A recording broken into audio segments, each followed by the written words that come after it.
Good day, my darling oddities, and welcome back to Otter Space, the part of your brain that makes you cringe at the word moist. We're here, this is broadcast from Otter Space, and my name is Otter. We're here today with our special guest, HoneyBun Hyval, the bun that's lots of Hello. fun. Hello. Sorry for talking over you there, but hello. Yes, it is I, the rabbit. Harmless little pancake rabbit. No, non-parasitic and all that. You Yep, can touch me. Please touch me. And the that came out staff, in a different way than I thought that it would. Anyway, the staff good to here at be here. broadcast from Otter Space are not responsible for any potential infestations of the earworm variety, nor the regular earworm variety. I'm gonna scoot over this way a little bit. All Oh, right, so thank you for oh. joining us. How are you today, honey? Oh, I'm doing just fine. My fingers hurt a little bit as I was donating blood today, and they do the little finger prick. That takes a long time to heal.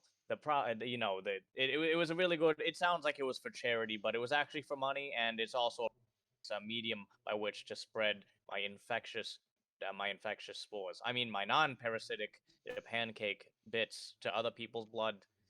How are you doing today? Glad that I don't donate blood. I'll say that much for sure. Um, originally when you led into that, I was gonna say, oh yeah, whose blood was it? But that went a route I was not prepared for. Uh, Oh yeah, no, it's totally my blood. I mean, it's maple syrup. I don't know what they're gonna do with it, but I gave it to them, and yeah, I'm sure somebody will find a use for it. sponsored by IHOP.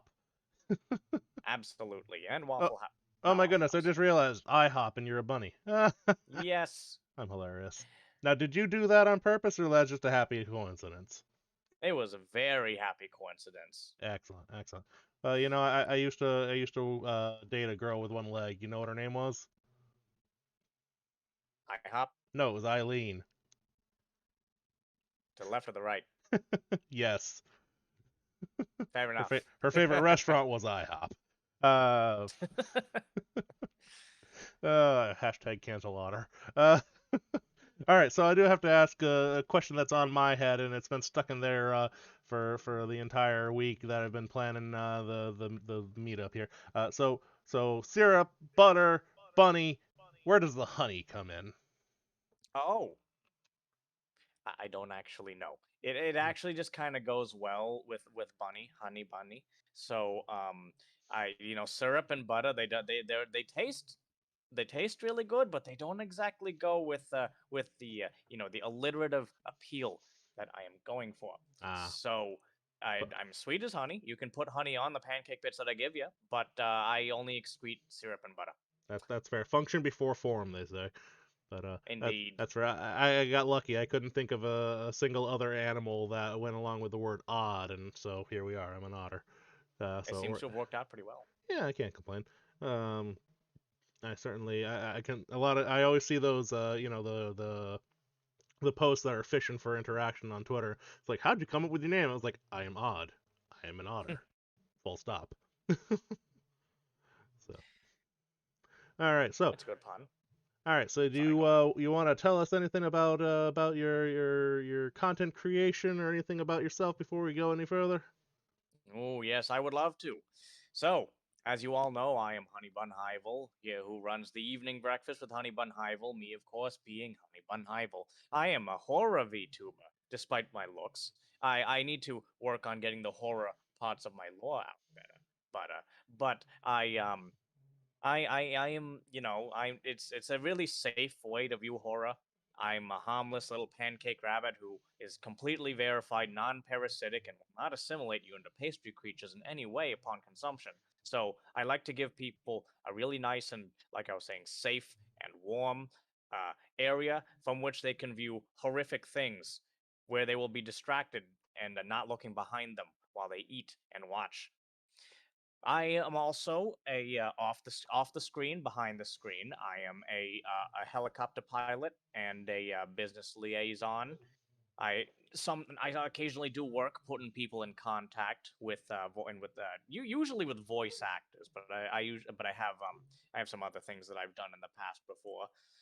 And oh geez, what else? What else? What else? What else? What else? Yeah, Well, the that's why I'm streams. asking It's you. horror and shooting. All right, so That's a violent that's. bunny. I mean, well, that's what normal bunnies like, right? That's a normal bunny thing, right? Li- I life I'm is still. definitely tough for the bunnies. Oh yes, we always have to what do normal bunnies do? We have to dig a lot and hide from the predators. If they find us, we gotta shoot them. That's Got to dig a lot of graves. I mean holes. yes, we have to do both, unfortunately. Although usually we just eat the bodies. That one's real, by the way. Look it up. Huh. Well, our own bodies anyway. Depends. The predators. I eat the predators, but they. I know it's not really a normal bunny thing, but I kind of already built that one into this body, so I kind of gotta go with it. I don't regret it though. Meat eating has become a really big part of my life here on Earth. The past couple hundred years, there's many tasty animals and other sorts of creatures running around, and I would like to taste their warm flesh before I inevitably turn them all into pastry monsters like myself. So, how do otters rank on that list of edible creatures? I have never gotten the opportunity to try, but yeah, because I was actually kind of I was kind of occupied when and during the 1700s when they were starting that whole fur trade thing. Couldn't really get in on that, unfortunately. So I missed out on otters and beavers. I'm watching you, Mads. So it's some delicacies that I was not able to try, but I hope Hi, to Mads. eventually. Um, survey says that otters do not taste very good, especially of the odd variety. Just gonna put that out there. Speaking of furs, so I'm looking at you, honey, and I feel like it's not in my best interest to touch you, but I'm curious. Do you have fur, or are you just one big pancake creature? Oh, oh no, no, I am all one big pancake that is easily aerosolized and consumed. Aerosolized. Huh. So it's okay. You don't need to touch me if you don't want to. I'm good just sitting right here within 6 feet of you. This is why you wear your masks, people. No, don't wear your masks. Not around me anyway. Lady Random, welcome to Otter Space, the part of your brain that makes you cringe at the word moist. Welcome. We're here with HoneyBun Hyval, who may or may not have already infected me, but that's okay. I'll just respawn later. Um, Hello. Thanks for stopping in. Um, so I gotta tell you, honey, during your discussion about your helicopter flying, all I can imagine is your ears going out either side of you and just spinning like a helicopter blade.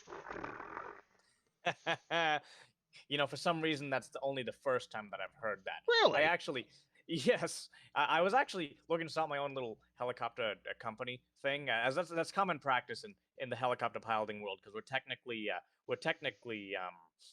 we're technically all contractors, so it's better if we have our own company rather than just Oh, serve. That right, I right. was I had a company named Waffle Copter. It was going to be registered in Florida. Unfortunately, I didn't have the chance to coin it yet. Although now that you've given me the idea, I might actually have the logo be that instead of a helicopter made out of those detestable waffles. Anyway, Yeah. You gotta lean into your brand. Oh man, absolutely. if I'd known the helicopter thing ahead of time, your picture wouldn't have been what it was for the logo. I would have tried to make you into a helicopter. So always next time. Um, That's not a problem. that's okay. Honestly, the helicopter industry has a way of kicking around the newbie pilots such that I am actually taking a break from it because I am kind of tired of fighting tooth and nail to work for peanuts. Hmm, Do not pay very well, unfortunately, and I cannot start a pancake empire on the amount that I get from that. So that I have to find, and I'm working another job right now. that's fair. I hear helicopters really take you for a spin, but pancakes can make you flip. Oh, yes. Yeah, all those things that you said were correct. I will not deny any of I think I heard your brain restart there. them. I don't have a You know that sound when you click a window and it won't let you do any action? Go donk. I think that's what I brain. heard coming out of you. It did take me a second to process that one. It left my moment in my mind for a moment that you were in fact a dad. That was part of you. That was part of you being an otter. Yeah, Hello, yeah. Lady Random. By the way, I forgot to say that earlier. Yeah. Um, Oh my goodness. Yeah. Yeah. So yeah, puns are kind of my. I was gonna say bread and butter, but I feel like I'm insulting you if I say anything other than pancakes starting in my Oh head. no, anything breakfast related is good with me. And bread and butter can be used to make toast. This is true. This is very true. Um, but it's kind of weird. Speaking of things that infect your brain, the weirdest thing about being a dad is how many songs from PBS shows I get stuck in my head. From PBS shows. Yeah. Well, like which ones? So the one that came to mind when we were talking to that was, you ever hear of Ruffman? I have, but I'm not familiar with it. Okay, so whenever there's like a bumper between shows on PBS, and the Beans watching it, occasionally they'll play like a stinger or whatever for Ruffman. And the one that's stuck in first of all, there's nothing preposterous about a well-dressed rhinoceros. That one got stuck in my head a lot. But the one that specifically came into my mind just this particular moment was, you can't untoast the toast. You can't untoast the toast. I'm gonna remember that one. And That's I'm a good life lesson. and I'm thinking that it's supposed to be, you know what, the heck with it. I'm running my own show. If I get canceled because of it, I'm gonna try and bring up the song. Oh my goodness, I made it disappear again. Dang it. Oh geez, disappearing rabbit. They're trying to pull me through a magic hat again. I thought about that being your picture. Why is this doing this? Okay, so we're gonna just yoink this over here. There we go. It's ah, Okay, so it's all right. A bit off the hand. you can't untoast the toast. Now, I don't know if you'll be able to hear this unless you turn the volume on your end of things. So I apologize if you don't hear this, but let me see if I can get it playing here. I'll give it a listen on your stream. Yes. So how much do you think PBS does for copyright claims? Huh? I'm thinking actually Twitch is probably just gonna auto strike you when it senses this. Yeah, won't be the It's first done time. that for me before. Unfortunately, Twitch is actually very good at its auto moderating. It's when it comes to music. Not good necessarily. Good is the wrong word for it. Effective. It's more like overzealous and very efficient at its job, which is bad. See, Bistingos, welcome to outer space, Bistingos, the part of your brain that makes you cringe at the word moist. Stingos. Hey there. Hey, that's one of my viewers there. Oh, well, thanks for stopping Hello. by. All right, let's see if I can't get you can't untoast the toast playing here Let's right hear before I it. get canceled. Uh, If we keep it less than 30 seconds, it should be fine. Or if we break it up, maybe somehow. Oh, that Ruffman. Now I know let him. me see if I can find the part about the toast specifically. But then I started dozing 10 hours. Yeah, now we're Thanks, and remember, you Here we go. Brother Ruff, a toast. thanks, and remember, you can't take it back. Oh yeah? Why not? 'Cause you can't untoast the toast. You can't? No, you can't untoast Oh the my goodness, the toast. window's so huge. When I was Can't making untoast sandwiches, the it's something toast. I learned that if you're not supposed to toast it, then you're gonna get burned. 'Cause you can't untoast the toast. And now we're cooking. There we go, Cooking so. and how and what we now know. No now. Is that some Oh. things? All right. I like it. Now we're cooking, cooking and how and what we Well, now whatever. know. You get the point. You get the point. I'm rambling. Like Yes, I'm rambling yes, I through do. YouTube. You can't untoast the toast. You A can't good life untoast. lesson Yeah. for little kittens. Yeah, this is true. This is true. It is a good lesson when you think about it. It's like there are things you can't take back, like murder, for example. Well, except for that one time. I mean, and I don't really murder. I mean, I guess you can't take it back. You I can't. could always convert the body into another pastry creature, but I don't know if it'd be the same person anymore at that point. Can't unpossess. There's a song in there. I'm sure it's usually starts with run. You can't run. Okay, all right. You know what? This is this is the second most intimidating rabbit I've ever been around. Oh, who was the first? You ever watch Monty Python? Oh, it's always that guy. Yeah. That's because the first time a lot of people see him, you're already a kid, and the blood-soaked rabbit kind of finds its way into your head, as it does. Done. He can breach the blood-brain barrier that easily, huh? Usually, it takes me a couple days to do that.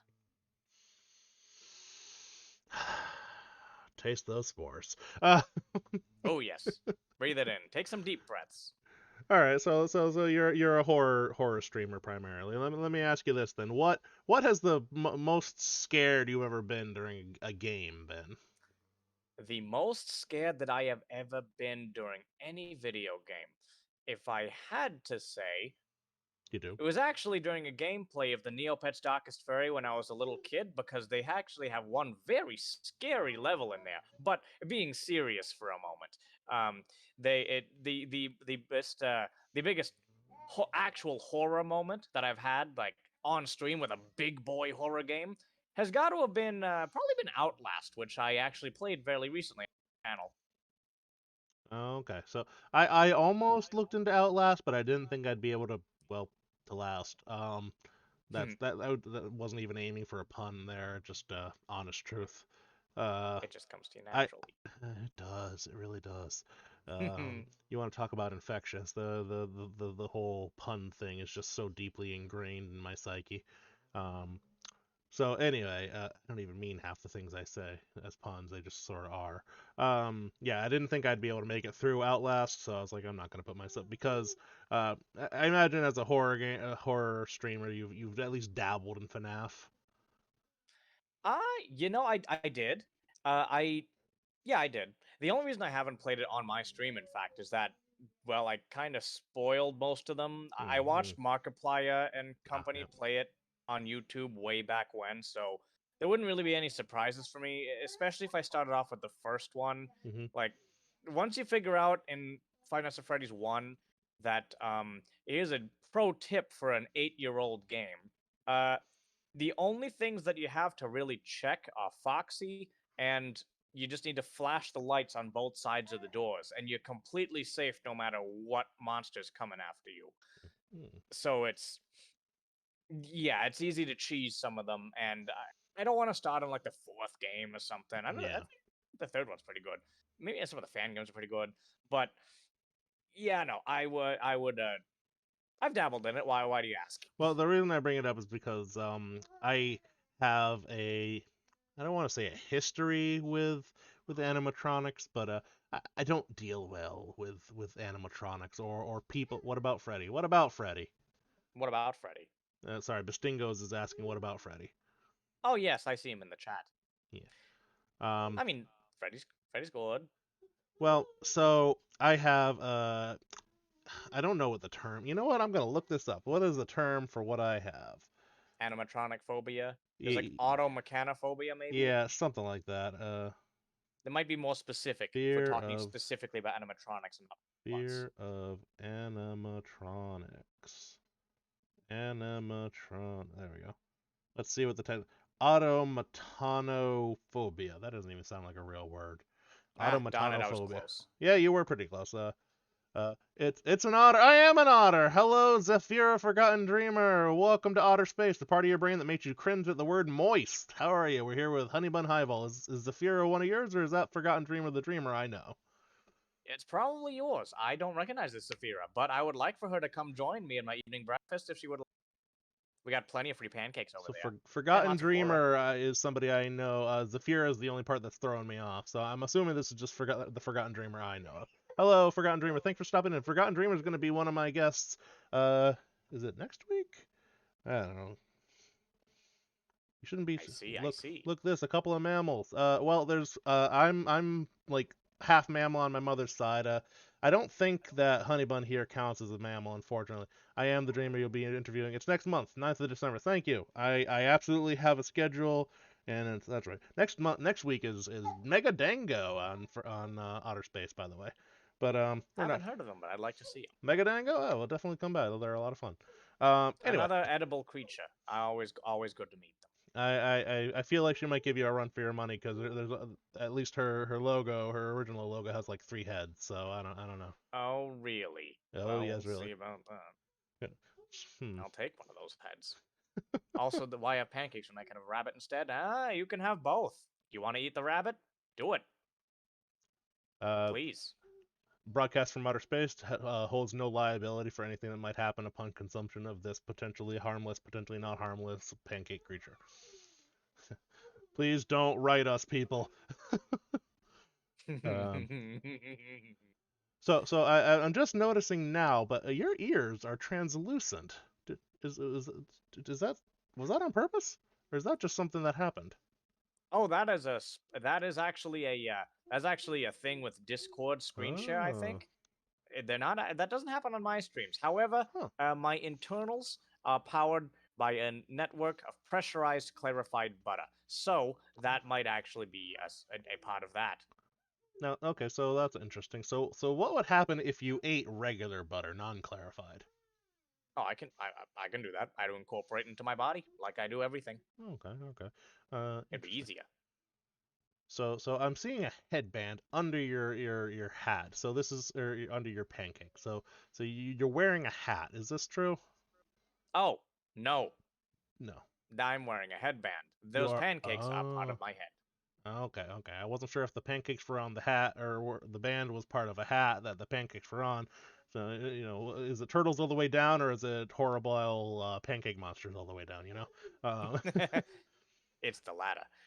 it's I the will latter. admit, there are a couple of things I could improve with this body. That black headband, I feel like if it weren't there, it would kind of leave my forehead feeling a little bit empty. And a lot of people ask me about the dog tags that I wear. I don't actually have an explanation for them. I just found them. It just I found it a really unobtrusive way to put something on my chest. Maybe I could have put a ribbon there or something, but I don't know. I like the dog tags. They jingle. Yeah. Well, I mean, you probably ate a few thousand people. You forget you forget after the first 100 or so exactly what the people were wearing at the time, right? Could have been some soldiers in there, Hmm. yeah. Never forget. Um, if I don't get tagged for Rough Roughman, I'm gonna get tagged for something else. That's for sure. Uh, I'm dog sure you'll be tagged. fine. Nah, I ain't big enough. I don't make any money. They don't care about me. Let's be perfectly Ah, but honest. the Twitch auto mod does. That's true. Most interesting auto mod experience I had, only one I've actually had, was when somebody in my chat said the word nuggets. It got auto mod banned automatically. Really? The word That's. word nuggets, because I just casually commented that I had given the bean some chicken nuggets for supper, and they're like, "Oh, chicken nuggets," and it's like, "You are banned from chat for using profanity," and like, what? That's insane and a little bit more than mildly concerning. It's not even that's not even close to a slur. Right? And As that's what confused me. Like I was able to undo it after I saw it happen, but I was like, why did you get banned for the word nuggets? I don't understand. I mean, especially when that's kind of like a thing that gamers say a lot. Right? Chicken nuggets. Yeah, You can't ban everything's that dino word. nuggies. Exactly. Like one of my mutuals Dino has Dino nuggies as whatever stream currency. I think Ava does too, come to think of it. Oh, is that Tyranno Imperial? Yeah, yeah. And one of Oh, my fellow Vicoco members, Ava. oh, he's in Vicoco. No, no, not Dino, not Dino Imperio. He's his own guy. Oh, oh, oh. Ava, I think it's just Ava. I don't think she has any, but she's the Dino member of Vicoco. But Oh, her I'm not acquainted different with. dinosaurs. Um, the European dinosaur. She's a British dinosaur, and Imperio's a non-British dinosaur. Oh, I see. Yeah, so that's a different. Also, I think Ava is more closely related to Brontosauruses, whereas Dino is obviously a T-Rex. Yep. Yep, he sure tastes like one. That does explain why I haven't seen him in a while. Oh yes, when he goes to bed and he announces because he likes to announce that he goes to bed, He does. He take does. off little bits of his flesh when he's not looking. He's big enough to not notice. What? Huh. I'm just gonna start counting my body parts when I go to sleep. That's always a reasonable thing to do. You That's never know true. what's going on That's true. in the world right now. There's all these little creatures nibbling at you Let's see nowadays. here. Everybody wants a piece of you. 1, 2, 3. Uh-oh. Did somebody get to you before me? To keep my PG-13 rating, I won't go into that thought process that I just had. Uh, High school's a weird time. Uh, anywho, so I gotta stop. I gotta stop laughing. Okay, so let me ask you this. So the ears they're not meant to be translucent in the tail. But let me ask, are they made of butter? Yes, they are Okay, made and they are indeed made of pure butter straight from a Swiss cow. from a Swiss cow. Why a Swiss cow? Well, I mean, it's not the same Switzerland that you're probably thinking of, if Go that on. means anything. It does not, but I'm very curious now. Oh, well, it's a different Switzerland. No explanation, huh? Nope, not really. It's a different Switzerland. Okay, You can cool. still access it from the Alps. But it's a different Switzerland. Is that what the S and SCP stands for? Switzerland? Yes. I mean, maybe. SCP's not here, are they? No, but if they were, we'd both be in a little bit of trouble. Yeah, we probably would, and I appreciate that, and that we're both in that together. Yeah. Well, we right now we are in what you might call a communal mimetic space. So even if they did know we were broadcasting, they wouldn't be able to get to us because we are in every brain right now. Perfect. Yeah. So I love it. yeah. So whenever I throw things off stage, they just flow into the joint psyche. So like when I first had the show, I did a interview with a mirror of myself. I threw it in space. It's still flying through somebody's dreams right now. I don't know. Someone's gonna wake up in a cold sweat with a glass mirror in their or glass otter in their brain. What a weird way to wake up. I've always loved going through the noosphere. It's an interesting place, Noosphere. although it's not always the most conducive to pancakes. I like to and I like to travel in it sometimes, though. I'll figure out a way to use it eventually. Yeah. I mean, Or a I set up giraffe that does. I set up a giraffe. A giraffe. Giraffe. Okay, so who is this? You know, giraffe. Who is this giraffe? No, he has an unpronounceable name to human tongues. Ah, do you just call him Frank or something? Yes. Cool. I knew a flamingo named Frank once. Nice guy. Uh, okay, so it sounds like you were well initiated in the ways of the SCP Foundation, correct? Relatively speaking. I Relatively. looked at him from the outside in. Well, I had some dealings with MCD, tried to buy some of my stuff, but I turned them down. The money wasn't good enough, yeah. which is unusual for them. Yeah, well, sometimes they don't know what they got, right? Which surprises me greatly every time. Yeah, they're still just humans, right? I mean, you can't ultimately, as fancy as they may be, most of them are still relatively human. Yeah, most of them. I'm not really sure about that doc guy though. Well, yeah. SCP lore, it's a fun thing. It is. It goes down a rabbit hole. Oh, a huge rabbit hole, bigger one than I've ever dug. That's a lie. I've dug 3 big ones. But Usually yours are about 6 feet deep. Am I right? no. It's a murder joke. Oh. Alrighty. So before we started the show, and as part of the sign up for every episode of Broadcast from Outer Space, I always ask people to send me some information or some things that they will maybe want to talk about or touch on or blah blah blah blah blah. So you sent me exactly one picture, and I'm gonna show that picture right now, and I want you to explain what we're looking at. Okay? Ah, yes. So here we are. So this is the one image you sent. Pretty much the only, because I gotta say, Bun, or Honey, you have sent me the least amount of information of any guests so far. So so you sent me this one picture, and I'm curious what this picture is. Explain to me, please. I do apologize for that, Otter. I was it was all a little bit impromptu, and I was thinking of more stuff to give to you, but I had my phone that I had the interview scheduled in was broken, so I had to get a new one. And when I realized that it was time for the interview, I did not actually have time to bring more any time to think about stuff because it was yesterday when I realized that it was supposed to happen. However, anyway, this I was hoping to bring this up in a bit of a more organized way.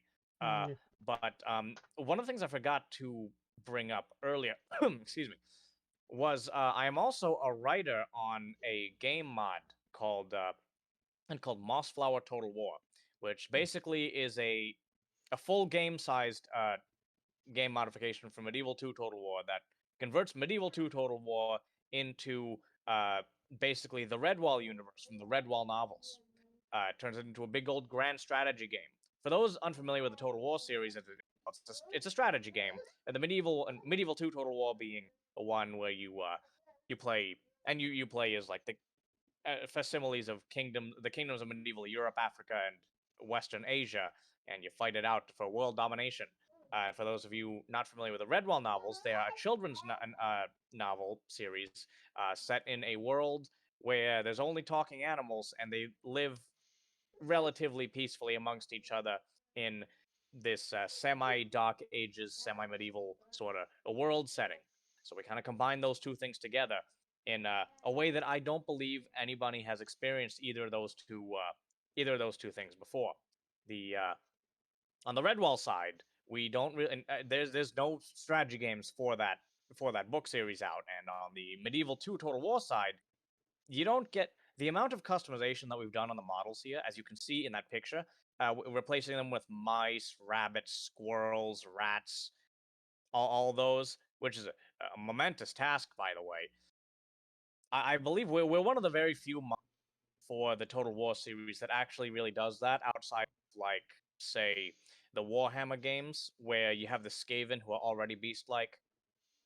But in the games where they're only humans, we're one of the very few mods that a lot of beast races, because I mean the game and the novel series focus a lot on talking animals, so we had to make them all talking animals. It's one of Yeah, the most talking ambitious animals mod are weird, projects huh? I've seen. Was that sorry? So talking animals are weird, huh? Oh yeah, who could have thought of something silly like that? Crazy. So I apologize. There was a little bit of feedback on my end. Not really feedback, but the bean is very much awake and making all sorts of noise. So I apologize if she was trying to talk over you at all. I've added her to my head because she is present. Oh dear, I see, I see. Well, hello, little one. It's nice to meet you. But She no, says hi. I didn't hear any Oh, of okay. her talking over I me. just thought picking up on my headset, and I was like, I don't know how much that's gonna pick up. All right, Mm, so this is a mod you're working on for Total War. That's very neat. What did you say, Redwall the series? yes, the Redwall series, a Interesting. series of novels that and from the UK, where all the best medieval fiction comes from. They If you're not familiar with it, I highly suggest you guys pick up a book or watch the cartoon series, the Redwall cartoon series, which is all up for free on YouTube right now. Oh, okay. It's a very good read or watch, Okay, all right, especially. very interesting. Redwall. Check that out. I'm gonna move this picture for now. Yeah, I Oh saw yes, this and yes. I was like, I have no. Honestly, I looked at it and my eyesight's bad. You can tell my glasses are very thick. You can't even see my eyes in them. I could not tell what I was looking at, to be perfectly honest with you. I honestly thought I was looking at a cemetery. Uh, no offense meant by that, but Not taken. it's what it looked like to me. But I figured I'd get more information out of you, and you have done so. Thank you for that. Yes. Oh, one last thing on it. Sorry. Yeah, yeah. Uh, if anybody if anybody would like Boop. to know more about the project, or if you're like a Redwall fan, or if you want to contribute to it, you can go to my page either on Twitter or on Twitch. Actually, it's on. If you go to my Twitch, I actually have in my about section a link to the development Discord, and I'll also be featuring this game more and more on my channel as time goes on and our development goes further. I just about 2 weeks ago did a showcase of our alpha state game. So if Hmm. anybody would like to see that, the VOD is still up. And once it disappears from YouTube, and on Twitch, I'll be putting it on YouTube. Very cool, very So cool. yeah, Yeah, so yeah, HoneyBun's Twitch and Twitter are right there below him on the screen. So go ahead and check them out there. Check out the Redwall mod pack for Total War. Very cool. All right. So that said, so let's touch since we're on the kind of streaky games here. What would you say you said you're primarily a horror game player. I'm curious, what is your favorite horror game you've ever played? my favorite horror game I've ever played. Now that's a bit of a loaded question, isn't it? I am honestly not entirely sure, but if I had to pick one, it's not the scariest game. It's not Okay. the best put together game. It's not even really one of the most memorable games out there. No, actually, yes, it is.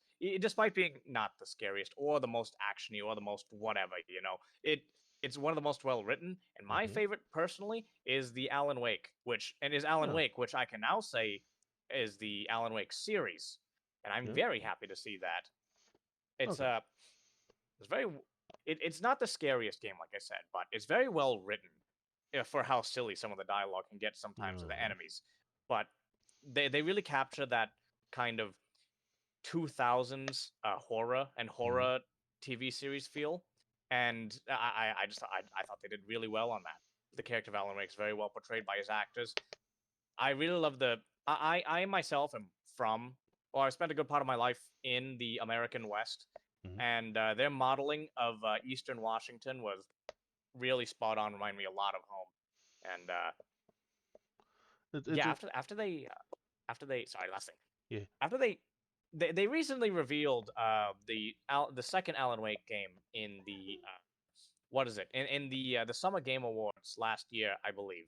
And gosh, I didn't expect that at all. I thought like the hype had died down. It had been 10 years. I know they made the Alan Wake remastered, which I did play on my channel as well. I was happy for that. And they had some hints that they might make a second game in that game because they replaced a lot of the Easter eggs with Easter eggs related to like some esoteric, like unlinked YouTube videos. It was fun. But Interesting. when I saw that, there was one of my favorite moments just of any game awards. A little bit off topic, but last thing is that when people were announcing Alan Wake, and I went around watching other people's streams of the Summer Game Awards in 2021, everybody was losing their mind when Alan Wake 2 was announced. Like I was so surprised. I thought everybody except me had forgotten about my favorite little game there. I'm really happy that we didn't. It's coming right back, and Oh, good. it was just a nice moment. Good. Good. I never played Alan Wake. I don't really dabble too much in horror games because for October I did the whole horror game month thing, which really just turned into a month-long playthrough of In Sound Mind, um, which I did enjoy. I won't lie. It ended up being a little less horror. Right around the time where I realized I could cheese most of the mechanics by just like standing slightly off to the side and making the monster or whatever just hit the wall and just get stuck there. It, Ouch. yeah, like it stopped really being scary at that point because it's like you're not intimidating anymore because you're glitching into the wall, friend.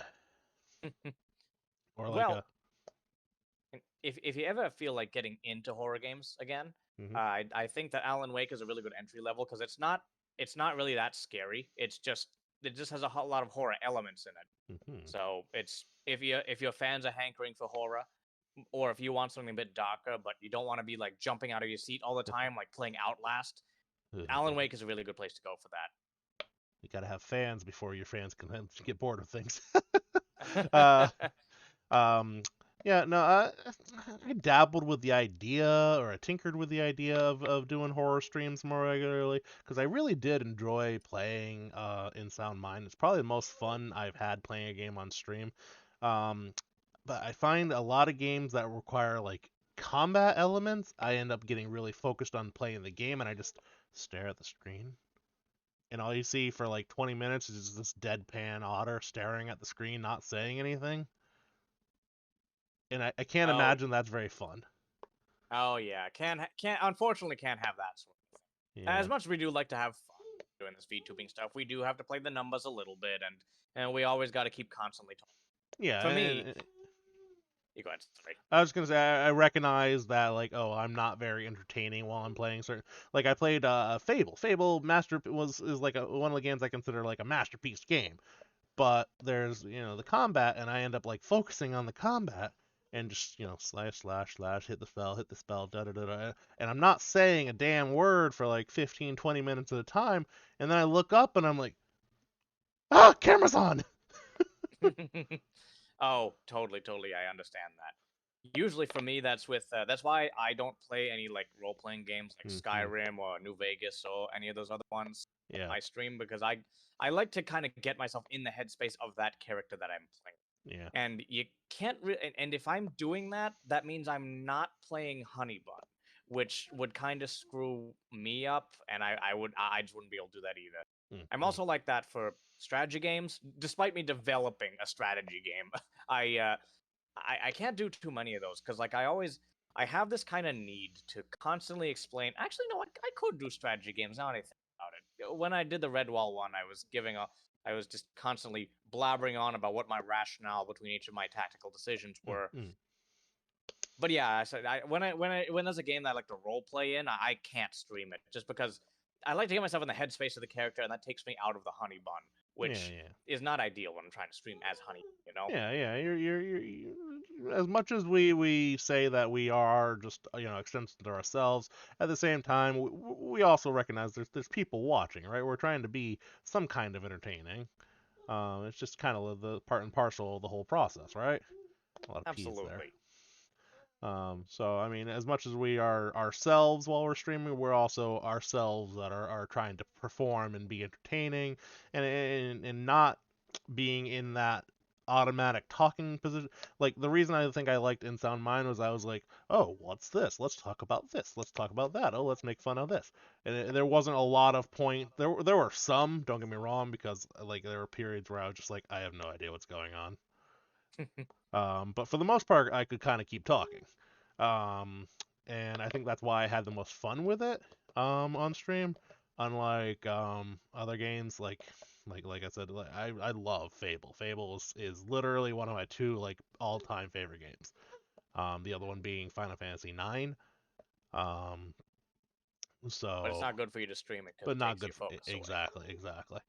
Um, so I got it, and one of the reasons I started this whole talk show thing is I wanted an opportunity just to talk to people, and as much as I may talk to myself, it didn't end up panning out that well. I don't know if you saw any of the premiere stream, um, but I kind of had a minor Otter breakdown when I was just talking to myself.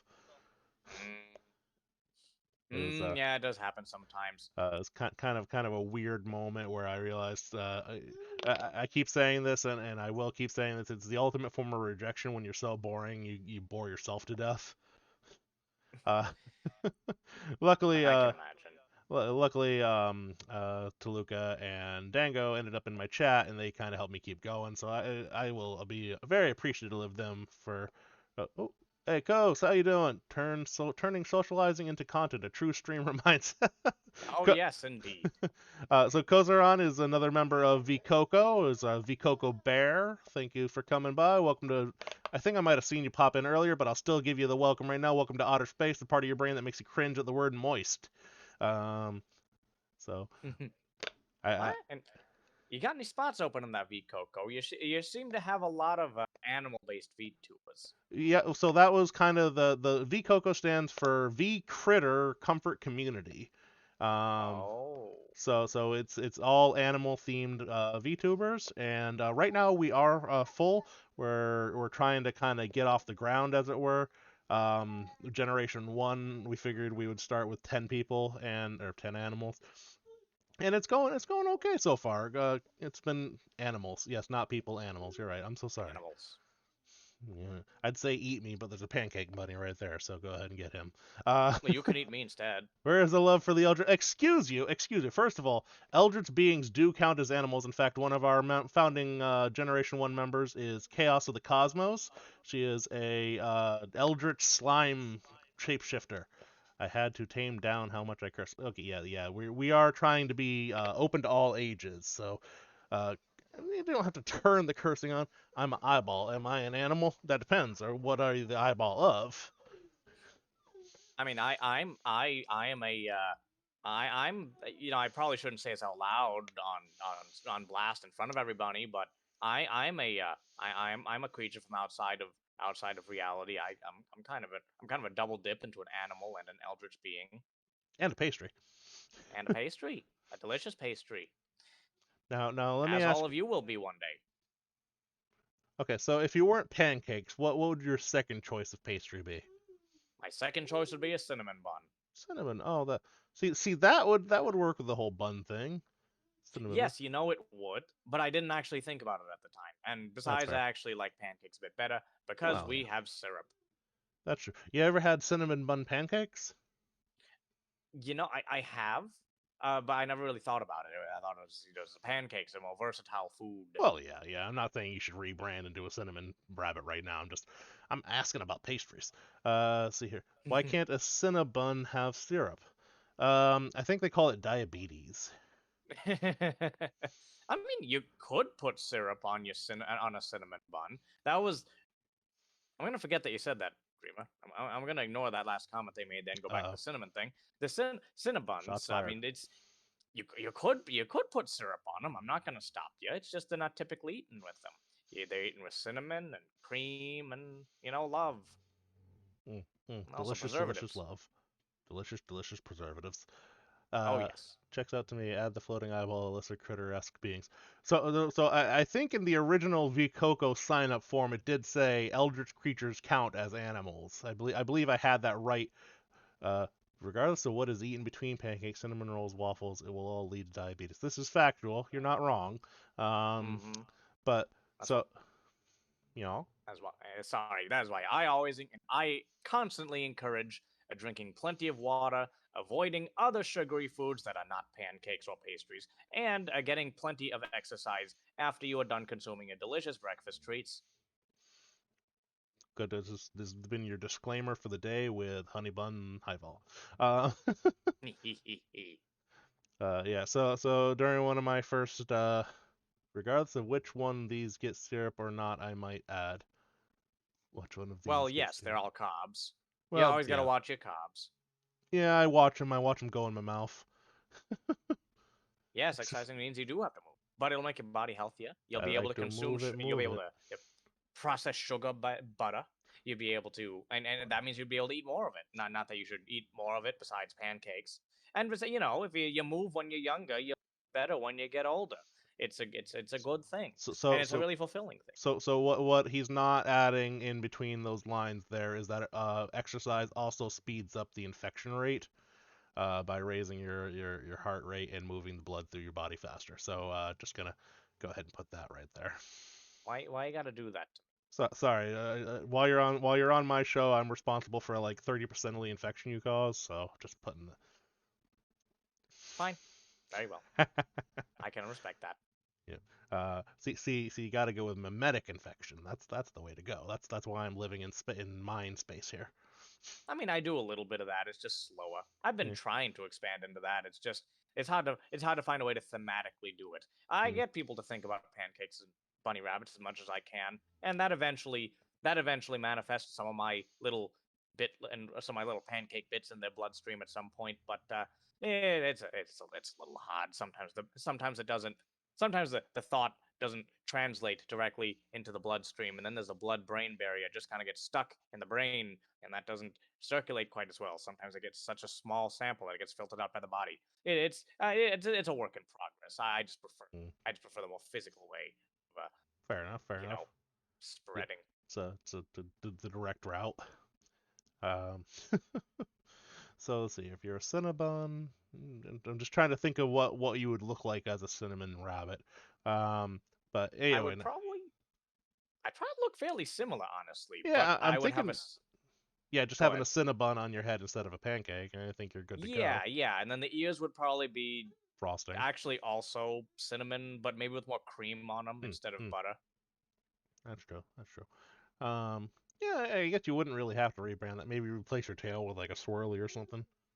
Oh yeah, that would look. Yeah. I might make an alternative now that you give me the idea. Are you the reason why I've had the Venja Boys stuck in my head? You're gonna have to tell I me might what. be. So we're not necessarily responsible for everything that flies through outer space, but it's potential. Can you tell me what the heck a Venja Boy is? My I do boom. not know. Yeah, my boomer is showing. I'm sorry. You like to party. We like to. Oh, We is it like to the guys who party. made Crazy Frog? I think that was just starting to become popular when I started college. That got popular when I was in middle school. Mm. Well, when this meat puppet that I have was How It's old middle are you school. guys? Venture Boys is a 90s group. 90s group? I might not know about him then. The meat puppet that I have currently was born towards the end of the 90s, so would not really have too much experience with 90s bands, although he did have some experience with Captain Jack and Rose Falcon. I still love Rose Falcon. And who are the guys who were 99 Red Balloons? I love those guys. I still listen to them sometimes. Love balloons. Bum, bum, bum, bum, ba-dum, bum. Da, da, da, da. Now see, Oh, for there's me, your mimetic agent right there. oh yes, for me, their best earworm is Superman. Superman. That was them, right? Frank. Let me actually look that up. The bean's gone quiet, so I'll let her go rest. Put my hat back on. Me and Zafir Goldfinger, over sorry, here it was on the... Goldfinger who wrote that song. So So- here I am. Oh no, not again! Young guy in my Not mind. again. Tony Hawk's Pro Skater level 1 over and over again. Yes, it's like Escape from the City. You'll never get away from. Oh crap. So Sonic's always yeah, see good music. this is the part of the brain that we're in right now is the part of the brain that has Superman and Escape from the City stuck in your head. Yeah, I'm not gonna lie. Holding on to what I'm a Superman, trying to see.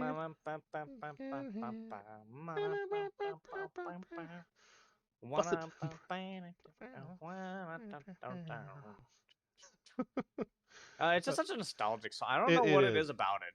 You want to know what really triggered Activision killed that series? Which one? Tony Hawk. Yeah, they probably did. Vigorous duding. Vigorous duding. Yes, that helped a lot. Not a lot of songs incorporate that, and that helps it stick out. This is true. Was that first level on like a demo disc or something? Because I remember playing that one level for some reason, just over and over. I don't know. I wasn't actually that big of a gamer when I was that young, so I only saw it when like my older brother played, and I was just like into that song. I didn't even remember. It was in like a skate park, I think. Well, yeah, it was like a warehouse skate park, but a Walmart free sample consoles. No, I played it at home a lot. No, but you remember when places used to put those sample game things in like their lobbies, like yeah, and you had to crane your neck up to look at the screen on the ceiling. Oh yes, and you got like when I was young, I went to this one farm town for horse riding lessons, and there's McDonald's nearby. They always had this Nintendo 64 hooked up. Yep. It was with Mario 64 on it. I was like, those things are part of childhood. I don't know. I don't do them anymore, but they were fun. You know what sticks in my head is a oh god, I'm really gonna show my age here. Blockbuster. And when Pokemon Snap first came out.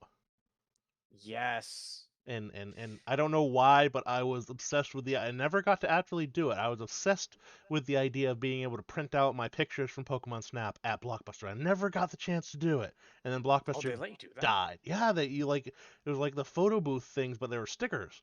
And you'd take the pictures and you bring your cartridge in, and you plug it into the system there, and you print out your Pokemon Snap pictures. Bro, OG Pokemon Snap was put on the... Yes, it was. You did one round of printing those out. That's so cool. I missed out on that. Yeah, I don't know why I was like fixated on the idea, but I was never allowed to for some reason. I don't know. Maybe it's because of all the crack dealers in the parking lot or something. I don't know. Probably had something to do with it. Could I be. was introduced to Pokemon primarily through like Gen 3. I was a Fire Red baby. I had experience with Pokemon before that, but I was never like into Pokemon before that. But then like I got to a point in middle school when like I wasn't really socializing that much, but Pokemon allowed me to socialize with other kids, and like I became obsessed with it for a little while. It's funny how that kind of thing can affect your outlook on things. Like to this day, I have a weird I don't want to say grudge, but definitely some kind of bad misgivings about the specific Pokemon Furret. Um, and it's the weirdest thing because I always remember Furret as the Pokemon that I discussed with somebody that I used to consider a friend, and we had a falling out. And for some reason now I'm just like, fucking hate Furret. Ooh, F-bomb. Oh, Golly. I broke my own rule. Oh, what was your rule? My, Which my, rule? my rule is try to keep the F-bombs to a minimum. I guess one is Oh, pretty oh, oh. minimum. It's understandable. You Yeah. know, that stuff is emotional. And Yeah. actually, while we're talking about deep emotional connection with Pokemon, gosh, do I have a story? Like, Oh. if you wouldn't mind me telling it for a Please. minute. So actually, I remember I have Pokemon actually has had such a very very deep effect on my life that honestly I will never be able to step away. Of course, there was when I was a little kid, it helped me socialize, blah blah blah. But as I got older, I got really into the Pokemon Mystery Dungeon community. Huh. And in the early 2010s and late 2000s, if you guys were active on DeviantArt around that, you will know that around that time there was an explosion of these kind of hybrid role-playing and art and writing groups where like you would for those who aren't familiar with it, Pokemon Mystery Dungeon is a spin-off of Pokemon where like you play in a world where there's only Pokemon, there's no humans, and you play as the Pokemon, Hmm. having your own little adventures, rescuing other people from whatever. And the point of those groups was well, someone would create a world that was based on the Pokemon Mystery Dungeon world, like Red Rescue Team Explorers, but with its own lore, and often deeper lore, because honestly, the PMD games, for as good as the writing was, their lore was not very deep. These groups filled that gap, and they made these living, breathing worlds that anybody could create their own little PMD team and walk around it. It was amazing, and it's still on DeviantArt, but not as active as it was Mm-hmm. 10 years ago or so. Actually, I should say around 12 or 13 years ago now, because actually 10 years ago, like 2013 was around the time that the biggest one of those groups closed, and it kind of Mm-hmm. it wasn't the end after, it wasn't as big after that. But anyway, um, through one of those groups, the one of those PMD groups, I actually met I met a lot of really good friends that I have just never let go of. Even all these years later, many of my oldest friends are from PMD, Hmm. including, oh golly, if I can go for a minute here, the one of the people that from I actually met the person who affected my life uh from outside, at least like from outside of my family, the most through one of those PMD role playing groups. It was through PMD Explorers. And for those that are familiar with it, it was that PMD Explorers was the biggest PMD art group back then. We met through there, and gosh, she like changed my entire world. I was Huh. just going. Oh yep, yeah, you heard she. You know where this is going. we we went on. This happened around the time I just turned like 18, 19, 20. So like I was I the world was my oyster at that point. I had a lot of money saved up, and even though we were a very long distance apart from each other, we were both in positions where we were very financially secure that we could travel around. And this was like the mid 2010s at this point. So like this was a really good time. Like people weren't really America wasn't really on fire yet. That was like a 2016 thing, but like 2014, 2015, 2013, amazing years where technology was high, but emotions weren't quite high yet. Not unless you were like on Tumblr. So like the world was our oyster, and we just traveled the U.S. together. And golly, yeah, no, you know where this is going. She and I were we were a thing for a while. And in fact, we even started talking about getting married. Oh. Oh man, one of the things that I remember that we both really really wanted, or at least I suggested, but she liked the idea of, was we were gonna put a little and on top of the wedding cake, instead of the little figurines, or at least one of the one of the wedding cakes, like we were gonna have a second one made. It was a instead of the little groom and bride figures, we were gonna have a Pachirisu and a Oh. Zangoose standing next to each other, because those were our PMD characters that we met each other through. See, the funny thing is we met each other on the PMD group by like we were both people that made self inserts of our characters, and we decided to ship them on a whim. And it turned out, if these characters that we designed after ourselves work together, like it's to real life. Worked Oh. out really, really well. Moved across the country for her, traveled the world for her, and it was all. I mean, naturally that was more than just PMD at that point. But Yeah, but it PMD was a introduced starting me. point. Oh yes, it was a huge starting point. It remained a theme throughout our relationship. And Oh. actually, even through other relationships I've had since then. Even if she's gone, the fact that she was there, the fact that I met her through the Pokemon Mystery Dungeon fandom and Pokemon in general, and the fact that I've all the other people that I've also met around the country for that sort of thing have it's just made Pokemon and me completely inseparable. Yeah. All of that being because I had actually last little tangent. No, it's good. Last little tangent. I was I had actually fallen out of love with Pokemon for a long time after I was a little kid because like meh, everybody's into this, it's too mainstream. But then one day I just thought to myself when I was like in the first year of college, I just thought to myself, you know what would be really cool is if somebody animated Pokemon with a lot of in between frames, like if it was owned by Disney instead of an anime studio. And then just that one little thought sparked me looking into PMD, getting back into Pokemon, meeting all these people at the perfect time in my life to travel the world. It was just it was an unbeatable time in my life. Pokemon had a huge role to play, and so I just like that, inseparable from my personality. Oh, no, that's Even yeah, even look at me, I look a little bit like a Pokemon. you're a little bit like a Pokemon, yeah. I didn't wanna say it, but yeah, you are. You're the HoneyBun, go HoneyBun, used infect. HoneyBun, HoneyBun. HoneyBun evolved into Eldritch Horror. Dun dun dun dun Yeah. dun. I always thought of myself as a Psy fairy Yeah, I can see that. type. Oh my goodness. Yeah, well, so that's quite the story. Thank you for sharing that.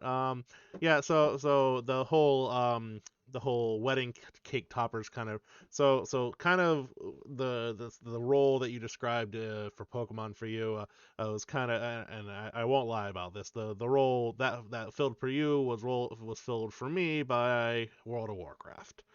I can't deny. Ah.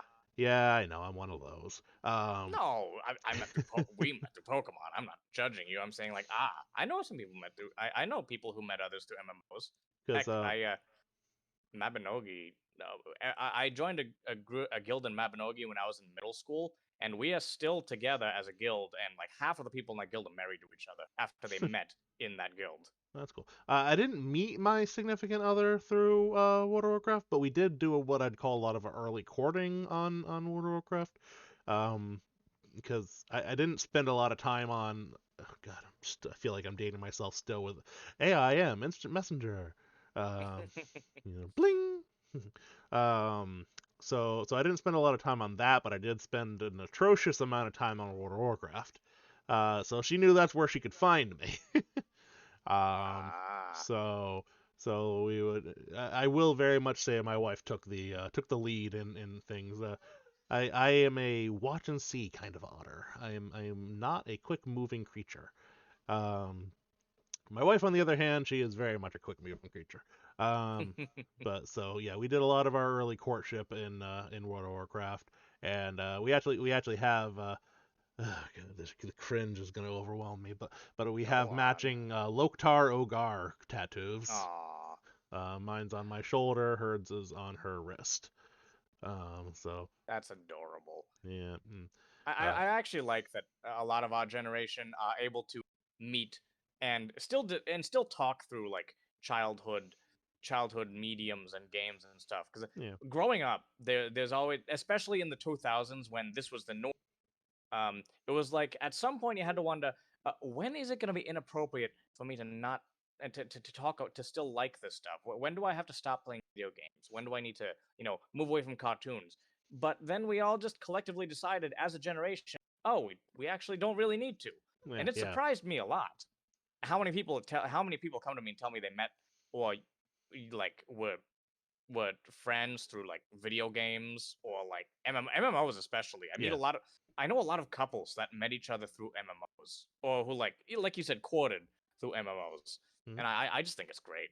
Yeah. Well, one of Bean's sleeping blankies is actually from one of our guild healers in Warcraft. One of our paladins made it and sent it over to her. It's got a gigantic horde emblem on it.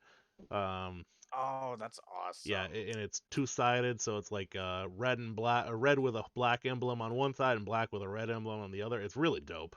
Um, and I remember when it came in, I'm just like staring at it in awe, and I'm like, well, damn, this kid better come out as a real horde warrior. She's gonna have to fight me for this. it And for the record, she did. She drew first blood on me. So I can't argue too much. She's earned her warrior's stripes.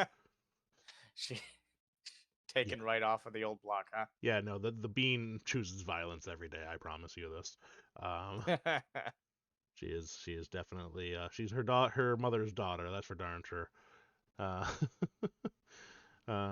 fire and all. Anyways, but yeah, and so the whole growing out of video games thing, I think it's just a bunch of garbage, honestly. And it occurred to me Absolutely. as I got a little older, being an adult is less about growing out of things and more about like being able to choose what you want to do. Right? It's not it's about no longer letting other people make your decisions for you. Yes, absolutely. So I think that's the true measure of adulthood is when you no longer are having somebody else make your choices for you. And I think the fandoms that we follow and the things that we allow ourselves to enjoy is a big part of that. Yeah, and I always growing up, I always felt like at some point I was just gonna have to put on a suit, get in line with everybody else, and get in a cubicle, forget all my old childish things, leave behind, leave Jewel Pet behind, leave whatever, all the fun stuff, and get into sports and beer and stuff. And I'm kind of into sports now, not so much beer, but it's just I'm very happy that there's at least less. While there's I'm not gonna say there's no, I'm gonna say I'm very happy that there's lessening societal pressure to Mm. abandon the things that you enjoyed as a child. It's such a huge, it's a huge, it's a huge thing Yeah, for me yeah, personally, that it's like it's still surreal. It's still surreal to me that I'm still able to enjoy all this stuff and have other people of the same age as me still doing the same stuff. yeah, exactly. And I love the once in a while when somebody tries to talk smack about some of my hobbies. For example, I'll tell you a story. One of my favorite stories. Oh, go on. I was a department head in my last job, and I am one of the department heads for an entire town now. But at the last Oh, job, wow. it was just it was a localized department head. Now I've stepped up a little bit. But so in the last job, I was a department head, and I was at a meeting, and we were some of those people, some of the other department heads were having this conversation, and somebody came up with a line, "Oh, well, they say you're the main character of your own story." And I was like, yeah, obviously you've heard this 10 trillion times. I have a degree in English, so you always end up hearing that in that field. By the way, Oh, quick side note, you know how you can tell if somebody has a degree in English? how? They'll tell you. So there you are. Understandable. Let me straighten out my tail here. There we go. Anyway, I'd heard that line 1,000 times, so I'm a little tired. I'm a little tired of it. And so she comes out with it, and it's first thing in the morning. I haven't gotten through with my first cup of coffee yet, so I'm like, ugh, this shit again. So I was like, you know what? I don't think I'm the main character. I think I'm that character that dies in like chapter 10, and that death really spurs the main character on to greatness, and like they end up naming their dog or something after that person. And I say it as like a throwaway line, like a joke, kind of a little bit self-depreciating, but like, the silliness of that line, right? Of the No, whole, and that's kind of like becoming a parent, right? this is true. Um, so I say that, and she goes, "Ugh, you're the reason I never let my kids play video games." I'm like, okay, hold on. No, no, no. So that's when I put on the big boy voice. Because this ain't the big boy voice. This is just my casual voice. When I get ticked off, the big boy voice comes out. I go, excuse you. I said, first of all, let me clarify. What I just described to you is a literary trope. I said, second of all, where do you get off saying something like that to me? I am in a higher rank than you in our field. I am a contributing member of our society. I am happily married and rent my own place of living. I don't understand where you get off saying that something that I enjoy makes me less of a person than somebody else. Please explain it to me. Quite an odd thing for her to say to Yeah, someone who's a it superior was to her. so out of yeah, it wasn't much superior. It was like diagonal superior. Like I was higher rank than her in a different department. You know what I mean? Fair enough. So like I would consider I was the head of a department alongside another head of a department who was over that person. You know what I mean? But either way, so you never talk down to somebody. I don't typically give people crap for liking like sports and stuff that I don't like. But if somebody gives it to me, I'm gonna give it right back. You know, you can't just bend over and call it a day. Yeah, for sure. Let people like what they like. Some people are built for sports. Some people are built for living in more of the cyberspace, and that's just kind of part of life now. And some They're people both are adult woodland things to creatures me. on the internet. You know, it is what it is. Exactly. They're all things that are valid. It's just you gotta be able to learn things from other people. Well, and that's I the actually thing. used to be. Sorry, go ahead. No, I was just gonna say that's the thing is another part of adulthood is not only accepting that you make your own choices, but also accepting that other people make their own choices, and they're not directly connected to you at all most of the time. And letting go of the fact that okay, well, you don't just because that other person does something different than what you do, it doesn't mean that you are like vehemently opposed to one another. You're just not in the same space. Oh yeah, absolutely. I used to be one of the. I actually, admittedly, used to be one of those nerds who looked down on the sports ball, thing, jocks and all. And I realized quickly, thankfully, that was actually that's actually really not a good way to go about life. People, it's a completely valid thing. I can completely see why people get so much into those sorts of things, even if it's not entirely my. Although nowadays I'm starting to get baseball, especially because the way that I talk kind of fits in baseball really well. But it's just different people, Yeah, and exactly. you should respect them. By the way, sorry I keep yawning. I had a long day today. It's not because Quite all right. I am well acquainted with the casual yawns. It's part and parcel of who I am. It's like, oh no, I'm not bored. I'm just stupid and stayed up until midnight. no, just say it like I made me Yeah. Uh, yawn. what was I gonna say? Yeah, sorry, tangents, and I tend to lose track of where I was going with something. Yeah. Oh, yeah. That's fine. Like, okay. So let's just using World of Warcraft as an example. Somebody gave me crap for liking the Horde rather than the Alliance, right? Like, whatever.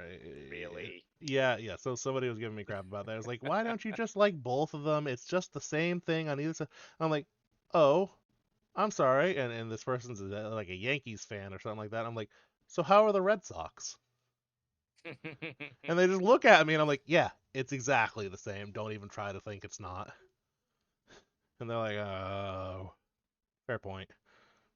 Fair point. I said, and that is where the other degree comes into play, the psychology degree. I can get into heads. Oh. I studied a bit of psychology in college. I backed out of a degree for that, though. I didn't have a good job Yeah. market for me I mean, specifically. I can't pretend like I'm. I mean, arguably, anytime you're dealing with people, you're dealing with psychology. But I won't lie to you. I don't feel like I'm really using my degree per se, either of them. Um, Yeah, the so common problem in our generation. yeah, well, and basically the only reason I have them is so I can say, well, about my degree. Let me tell you about my degrees. Yeah, I Yeah. I know the feeling. I'm a liberal arts major in college, and that's what some people like to see me as. Unfortunately, I went to an aviation academy, which doesn't give bachelor degrees, Hmm, so I just got that as a supplemental thing. So interesting. it was like it was it's like, why did you do liberal arts? Because that's not my industry. So, oh, that's interesting. So aviation doesn't give bachelor's degree. I didn't know that. That's fascinating. I mean, Um, some schools do. I'm sure, at least I'm sure some there does. It's just that mine gave associate's degrees and certificates. Oh, okay. All right. Well, fair enough. I mean, they took your money either way, right? And they gave me my licenses. That's what's the most important. That's fair. That's fair. You get to pilot the whirlybirds. That's pretty cool. I Oh yes. I am very much a keep your feet on the grounds kind of otter. Not a fan of heights. Not I'm not. I wouldn't say I'm scared of heights. I just dislike them. Like I am actively and this is people always give me the side eye with this one is I am actually afraid of water. Um, not like your standard drinking glass water, but more like I cannot see the bottom of this kind of water. No, Um, I understand. and kind of tying back into our brief discussion about SCPs, there's always the water SCPs that get under my skin, so to speak, that I think about, and it just I don't even know where I'm Go. going with this, but some of them stand out. Um, so Alan Wake, huh? Oh yes, Alan Wake. It's uh, um, it's actually really influenced. Interesting. I forgot to mention this. It's really influenced my way of writing because I write horror sometimes too, Oh yeah. generally for D&D campaigns, but same idea. Characters. I, I because of Alan Wake, I actually like to write a lot of characters whose powers and things are based on light, kind of Mhm. like I actually designed a class for D&D that's actually based on Alan Wake. It's called the I don't know if anybody's ever seen it. It's up on the Unearthed Arcana as the Lamp Bearer Ranger. Hmm. It's like it's all based on like stuff that you can do like through the beam of light from your lantern or flashlight or whatever your like regional is. And it's yeah, just stuff like that. I like making characters that have their abilities based on that sort of thing. And Interesting. such an odd thing, but it's traced straight back to Alan Wake because that's the only time that's ever happened in media before that I've seen, at least. Oh, well, that's interesting. So I don't really know much about Alan Wake. What kind of game would you describe it as? Ah, okay. So Alan Wake is it's a very narrative and story driven game, kind of like how it's made by the same developers as Quantum Leap, for those who don't know, Hmm. and Control. And for those who don't know, with that company likes to make a lot of cinematic games that actually format themselves almost like Netflix shows. Every chapter is an episode, and they have Oh, like a last time Alan Wake, and stuff like that at the beginning and end of each of the chapters. And it's like the presentation is very television like. It presents itself as something that you would see on like I want to say Fox or like ABC. Like it presents itself as like a live action television show right, almost, right. very narrative driven and not really that scary potentially, but potentially with a good mystery. Alan Wake is a lot about the mystery of how the heck you actually of what's going on to Alan, what's how does the dark creature work? How is he gonna rescue his wife? Stuff like how is he gonna get out of a situation? Right. It's actually a story that spans both actually all four iterations of the Alan Wake universe because there's a DLC and then the video game Control that came out a year or two ago also has a story in it. But yeah, no, it's more about the narrative and the characters rather than or I would say it's more about the narrative and the character himself, Alan Wake, Right. than it is about the scares. Hmm. Interesting. All right.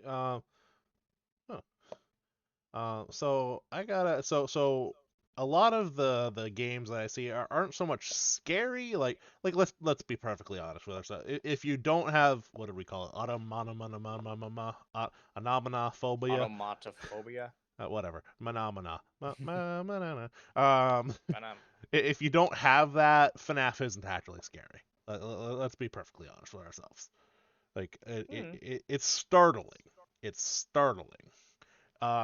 Like in the storyline behind it is like disturbing and scary, but if you take the game at face value, it's not really scary, right? yeah. Yeah, so that like don't get me wrong, it's a terrible like horrifying concept in the background once you know some of it, but if you just play it straight through and you don't worry too much about the lore and all that, it's ultimately just stuffed animal characters jumping out of the closet and going, "Ah!" right?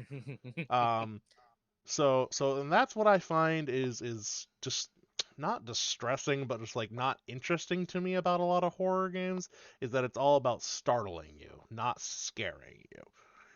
Um, and Yeah. and do you think would you say that that is from your experience as a horror streamer, would you say that is wider norm or something you find that is starting to fall by the wayside? Well, I will say it can be difficult to translate that sort of psychological horror into a gaming medium Hmm. sometimes. But that being said, not that it can't be done well, but I think that the whole jump scare startling thing, it can. I think if it's treated and properly, it can actually make for a pretty good horror game, in my opinion. Just because it's in my opinion, it's a different kind of horror Hmm. rather than the whole existential stuff. I feel like that kind of stuff works better in kind of a movie format Hmm. where like you're listening to a story rather than interacting with it and thereby changing it in certain ways that True. writers of games can't always account for, which they can, but it's a little bit harder and I don't blame them for that.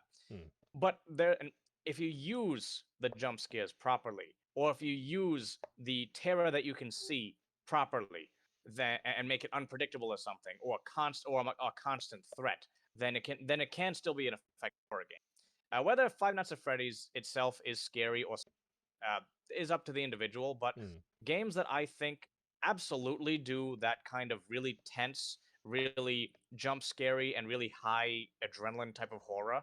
I think Outlast for one, at least the first game and Outlast was both did that really well, and because like it, well, anyway, that game, and also I would say like what was it? Alien Isolation also does that really well. And Hmm. the main thing with that is because the threat is always there, and you know what it is, and you know relatively speaking what the threat can do you, but you don't really know if there's a permanent way that you can deal with it, and you're never really safe from it. Like that kind of tension of like if you turn around, it's probably right there Hmm. or like you don't know where it is. That's a kind of tension in horror that can be used in conjunction with the jump scare type of horror that I Right. think can be used very effectively for the medium and can create very horrifying experiences themselves. Hmm. Like Hmm. we can say, I will not talk down to the horror writers who are able to make a scary game without a single ghost jumps out and goes boo.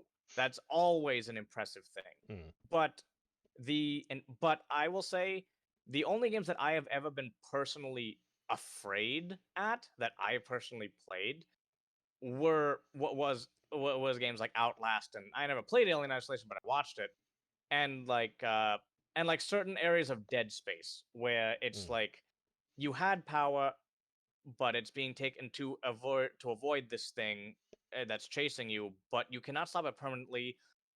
You can't you can't permanently get rid of it. It's just it's just it's a threat, but you don't know where it is, Right. and it keeps you on your toes. Right, yeah. I think you touch upon the points of certain levels of helplessness being inherent to be make kind of horror work, because if you have power, you're not afraid, right?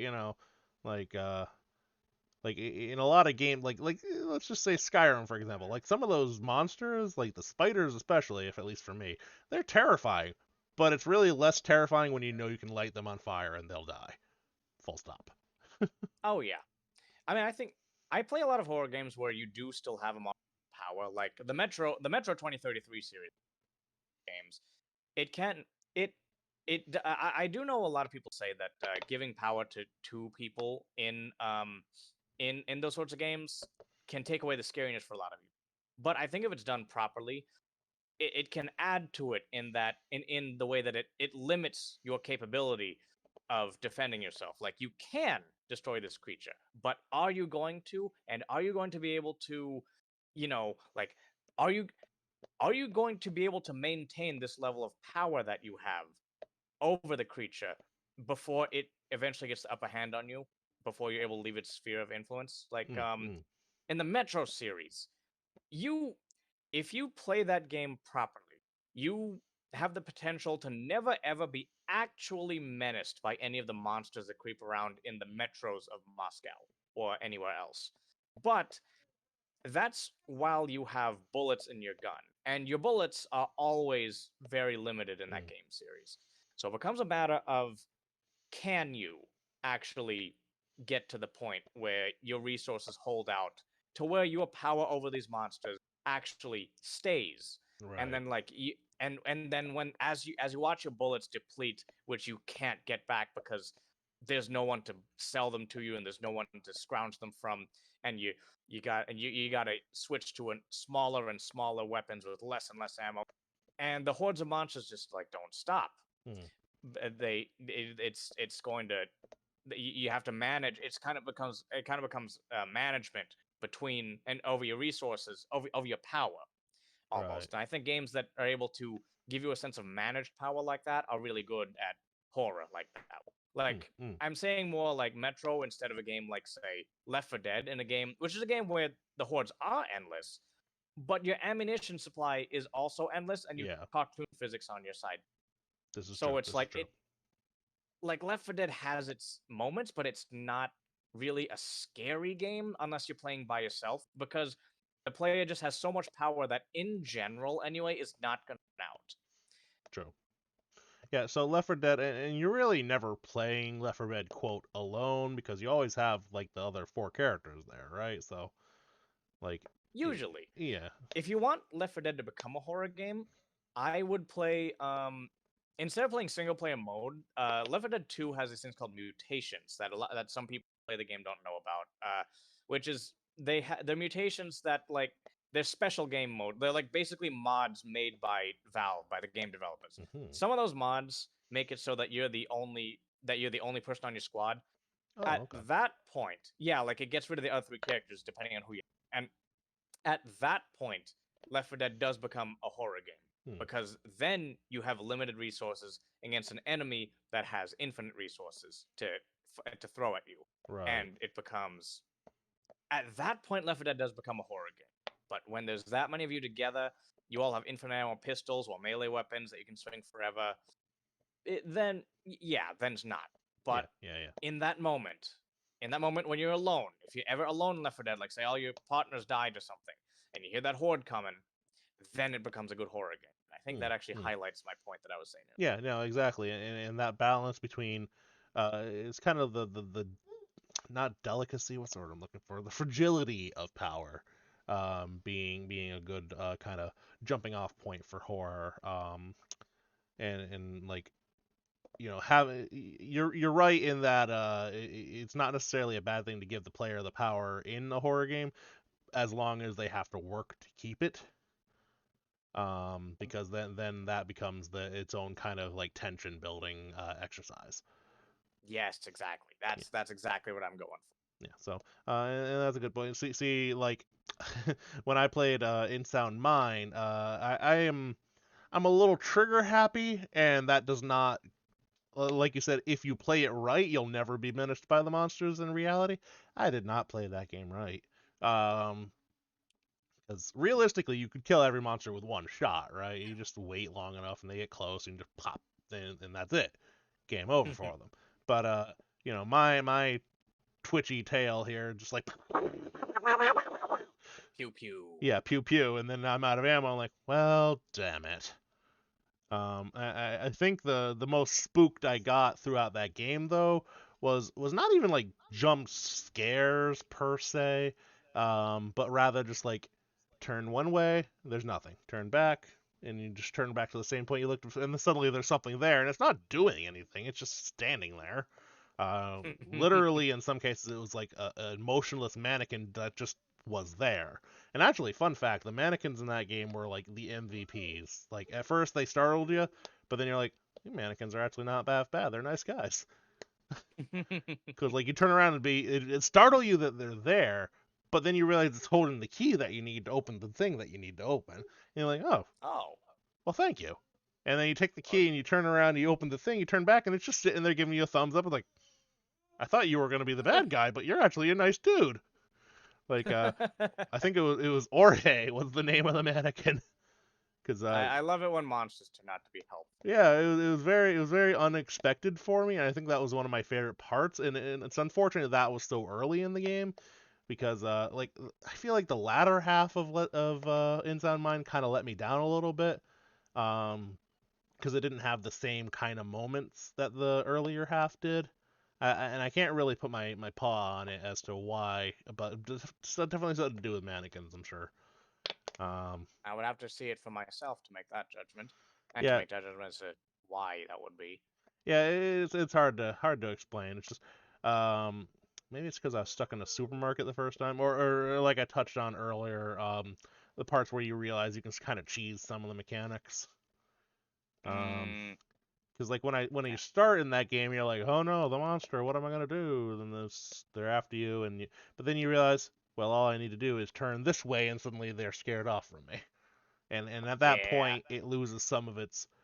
Or you know what? The best example of horror done wrong, in my opinion, at least, is What? I played Pacify, right? I played less than half of a stream of Pacify, and it's because I got so disillusioned with it, was because you could walk up the stairs, right, and just and like, and I built up my own tension playing Pacify at first because I didn't know anything about it. It just drops you in this room, this basement, and it's like fine. It doesn't even tell you what you're supposed to do, so you just kind of left to wander along, which down the line became more of a frustration than a fear factor. But at the beginning, it was frightening. But then the moment I realized that it was not a good horror game, really, was I go up the stairs and found you. Hey, Gabrielle, welcome to Otter Space. Found you going in lurk mode. Welcome to Outer Space, part of your brain that makes you cringe at the word moist. Kind of forgot the Hello, tagline for a second. Gabrielle. Hello, thanks for coming in. Anyway, so I go up the stairs and I'm like, okay. So I ended up I was lost in that basement for like 20 minutes, not knowing where I was going. I finally found the stairs. I go up the stairs, and around the corner comes the ghost, like rah, and I'm like, oh shit, this is where it gets real. And then I take one step back, one singular step back, and the ghost just leashes, like the programming kicked in, and the ghost leashes back to its starting point. Ooh, And I'm just like, wow, that's not good. huh. And I take one step forward, and she turns back around, starts coming at me again. I'm like, huh. And I take another step back, and she turns back around and goes back to her starting point again. I'm like, huh. Well, that kind of takes the wind out of the sails. Yeah, that like kind of goes back to the power thing, because Yeah. now you have an endless source of control over this monster, because now you Yes. can see that it's you can you can actively predict it and Mhm. completely neutralize it by doing this one very easy thing that you always do. Yeah. And don't get me wrong, she ended up killing me a few times as I tried to progress the game forward, where I would go past that stairwell, and it was mostly just like, well, now I'm stuck in this corner where I'm janked into the wall texture or something, and I didn't end up enjoying. I very rarely return games. I ended up returning that one. Ooh, Yeah, no. it was not good. I was like, I cannot feel good about having this in my account. It's not worth having. I didn't even play a full like hour of it. Oh, that's such a shame. Yeah, it was really a letdown. Um, but so that's kind of an example of horror done wrong. In that I think showing less might have done them more justice, if you know what I mean. I don't know what I'm Yeah, saying. that often helps. Like being able to see Keeping the the flame in the spawn dark. point kind of weakened the whole thing. Or like in Insound Mine. I don't get me wrong, I finished Insound Mine, liked it, kept it, it's great. Um, but there was just one part where like it was, I think it was like a car monster or something like that. It got clipped into um like this other item in the game, and it just kind of stuck there. And you're standing there staring at it, and it's like, "Rawr, I'm gonna get you!" And then you're just standing next to it, like, "Well, I'm right here. Come on, Hmm. come on." And then you end up drugging the things. Well, yeah, the end. And it just a small note for anybody in the game: you should not make your monster as easy to defeat as Ganon at the end of the Zelda CDI games. Okay, Just, I'm not familiar. Explain. It's a weird metric to set, but yeah. Anyway, for those of you not familiar, the Zelda CDI games, they were big in they were never big. They were horrible games. They were really, really poorly put together games that were Excuse me, released princess. in like the 80s and 90s, I think. But they became big for YouTube poops Yeah. in the late 2000s and early 2010s. And that's how most people know about them now. The Mhm. way that you would defeat Ganon in either the Zelda version of the game or the Link version of the game is you would have a special item that you would hit him with once, and then he died, and that Oh, was the boss fight. and like, was this advertised or was it like a secret item?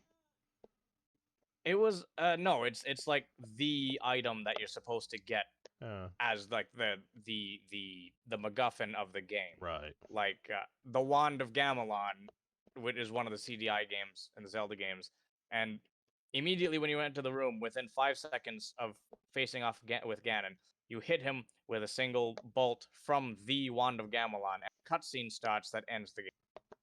That is kind of disappointing.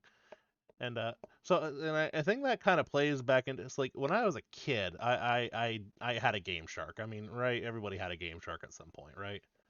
Oh, I did. I just could barely use it because I didn't really understand what cheat codes were meant to do. I Well, thought they were kind of like consoles for the PC, like what we got in the PC games. But you go on.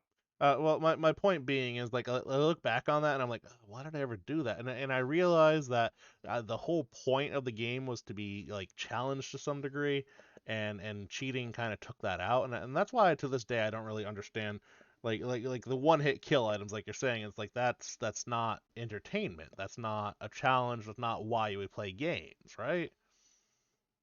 Yeah, I mean, some people get a thrill out of like just winning. Mm, So in some cases, I can kind of get. I mean, there's the people that the Game Shock kind of markets to, and also the people that like use the console commands in certain games and single player and stuff like that, and then of course the people who cheat, mm. but in multiplayer games, which don't do that, but Yeah, you don't get do the that. idea. It does cheapen the experience quite a bit. Yeah. That's I don't know. I think that's kind of that ties back into the original concept of that balance of power, right? If you're not watching that balance of power in whatever medium that you're working in, like whether it's a horror game or even just a regular game, if you're too strong in a regular game, it's not going to be really that much fun, right? Yeah. Um, Whereas if you're too weak, it's not much fun either. Like there has to be that balance struck, whether it's horror or whether it's any kind of action game, or any kind of game that you have an active part in. And there can be some fun in the like the being afraid because you don't have the power, but if you literally can't do anything about it, then it's not really a game, right? Yeah. I mean, when you do Game Shock and stuff like that, you're purposefully taking out parts of the game, Yes. and that, or giving yourself things that let you negate parts of the game. Yeah. Essentially, the difference with that is with Game Shock and things, you give yourself that, and that's completely optional. For something like the Wand of Gamelon, Yeah. Yeah. that's part of the game, and you can't avoid that. Yeah, well, that's the difference between choice and design, right? Yeah. Is that that's just bad. That's poor design. And don't get me wrong, I can't sit here and pretend, well, you designed your game badly. I couldn't design my way out of a paper bag. Um, I don't know if you've ever seen Otter 1.0, but it ain't a pretty story. I had to have somebody else help me out. So my point being is I'm not in any way saying I could do better. Definitely not. Uh, You don't need to be a chef to know that the food stinks. Yes, yeah. Well, that is an excellent. I don't know art, but I know what I like. You know. I mean, you don't need to be the pastry chef to know that the pancakes are stale. That's what I meant to say. Absolutely. Yes. Yes. Suddenly remember she's a rabbit made of pancakes. uh, all right. So we're getting close to the end of our time here. So before we get too far along the line, is there anything else you'd like to mention or anything you'd like to discuss? Well, I remember and there was some talk about Pokemon stuff before. Yes. I know we had a real long tangent about Pokemon. Was there anything else Mhm. that we had on that? No, and again, I know there are reasons behind it, but we have very little to work off of as far as pre-planning. So, well, let me ask you this: have you gotten the new games? Oh yes, actually, I just got Violet. I Oh, got Violet the day it came out, yes, same. and I got Scarlet. ooh, nice. Did you get? Yeah, be honest with me. Did you get it for did you get it for the professor or did you get it for the did you get? It's actually kind of funny. So, of the two color, Mhm. let me start with the basics. Of the two colors, I do prefer Scarlet. But my wife's favorite color is red. So when the names were announced, I'm like, okay, well, I got to do right by my wife, so I'll let her have her favorite color. And this is before anything, literally just the names of the games come out. So I said, okay, so you're gonna want Scarlet, and I'm gonna have to get Violet. And she said, yes, I would like Scarlet. And I said, okay, well that's fine. Whatever. Ultimately, it doesn't really make any difference, right? Um, Hmm. and blah blah blah. We're moving along, and then was the most random thing one day, and she says to me, says, "How attached to Violet are you?" I go, literally not at all. Why? She's like, I really like the flagship Pokemon on it. What is it? Kyrodon, Miradon, blah, blah, blah, blah. Miraidon. Yeah, sure. Yeah, that was the tipping point for me too. And she's like, I like how it looks like a jet booster and a motorcycle. And she's like, I really just like it better than the red one. And I'm sitting there like, well, okay, because I liked the red one better. And again, names kind of fly right over my head. But the red one is, damn it, I've been playing so much of I it don't lately. remember. I I don't can't remember the remember red the name, one. but the red motorcycle Pokemon who doesn't use his motorcycle parts at all. Um, so I like that design better. So I was like, yeah, sure, okay. And I didn't even know about the differences of professors at the time. But I just out of nowhere, we're just sitting there, we're each playing our game, and then suddenly I hear her go, "God damn, they made him Studley!" I just look at her. What? She's They like, made the professor. He's hot, and I'm like, okay, well, shit. they made the professors very attractive this time. I mean, they usually do, but um, Yeah, Professor Oak body really got me feeling kind of way. there were seasons that they didn't, seasons that they did. This time though, I know a lot of people use Scarlet because they liked the oh darn it, it was a bit of an aneurysm there. Sorry, I had to It's okay. adjust my position. Anyway, I know a lot of people say that they chose Scarlet because they like the caveman lady professor. Mm. She is very pretty. Yeah, so far we haven't really interacted much with her. I've played a lot of it, and I feel like there's not. I don't want to give any spoilers, so I'm trying to choose my words carefully. Um, if you're on the fence still, you haven't played either of them, don't go based on the kind of professor you like. That's all I'm gonna say. Yeah, they could show up a bit more, I would Yeah, say. I suppose it's. Mm, I don't know. So I mean, I've done the gyms. I've done the. I don't think it's a spoiler to say there's big Pokemon Titans, right? That's not a spoiler. No, That's like no, that's in the that's trailers. like a selling feature. So I fought all the Titans. I did all the gyms, and I did all the team the standard issue Pokemon team enemy route. So I've done all of that first part. Like I haven't done the end game for anything but the team thing. Um, and I still feel like if you're making the choice strictly based on which professor you like better, I think you're doing it wrong. Just my 2 cents. Granted, there's so little difference between them. I guess if you find something to hang your hat on, you might as well, right? Yeah, Um, I mean, like what you like. ultimately for me, it really was just like I like the color red better than the color purple, and that's just completely arbitrary.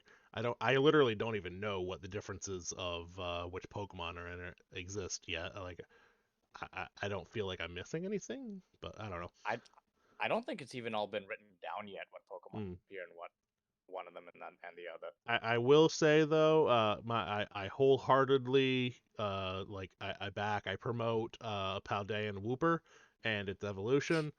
So Yes. I definitely if they were running for president, I would vote Paldean Wooper for president 2024. Ah. Uh,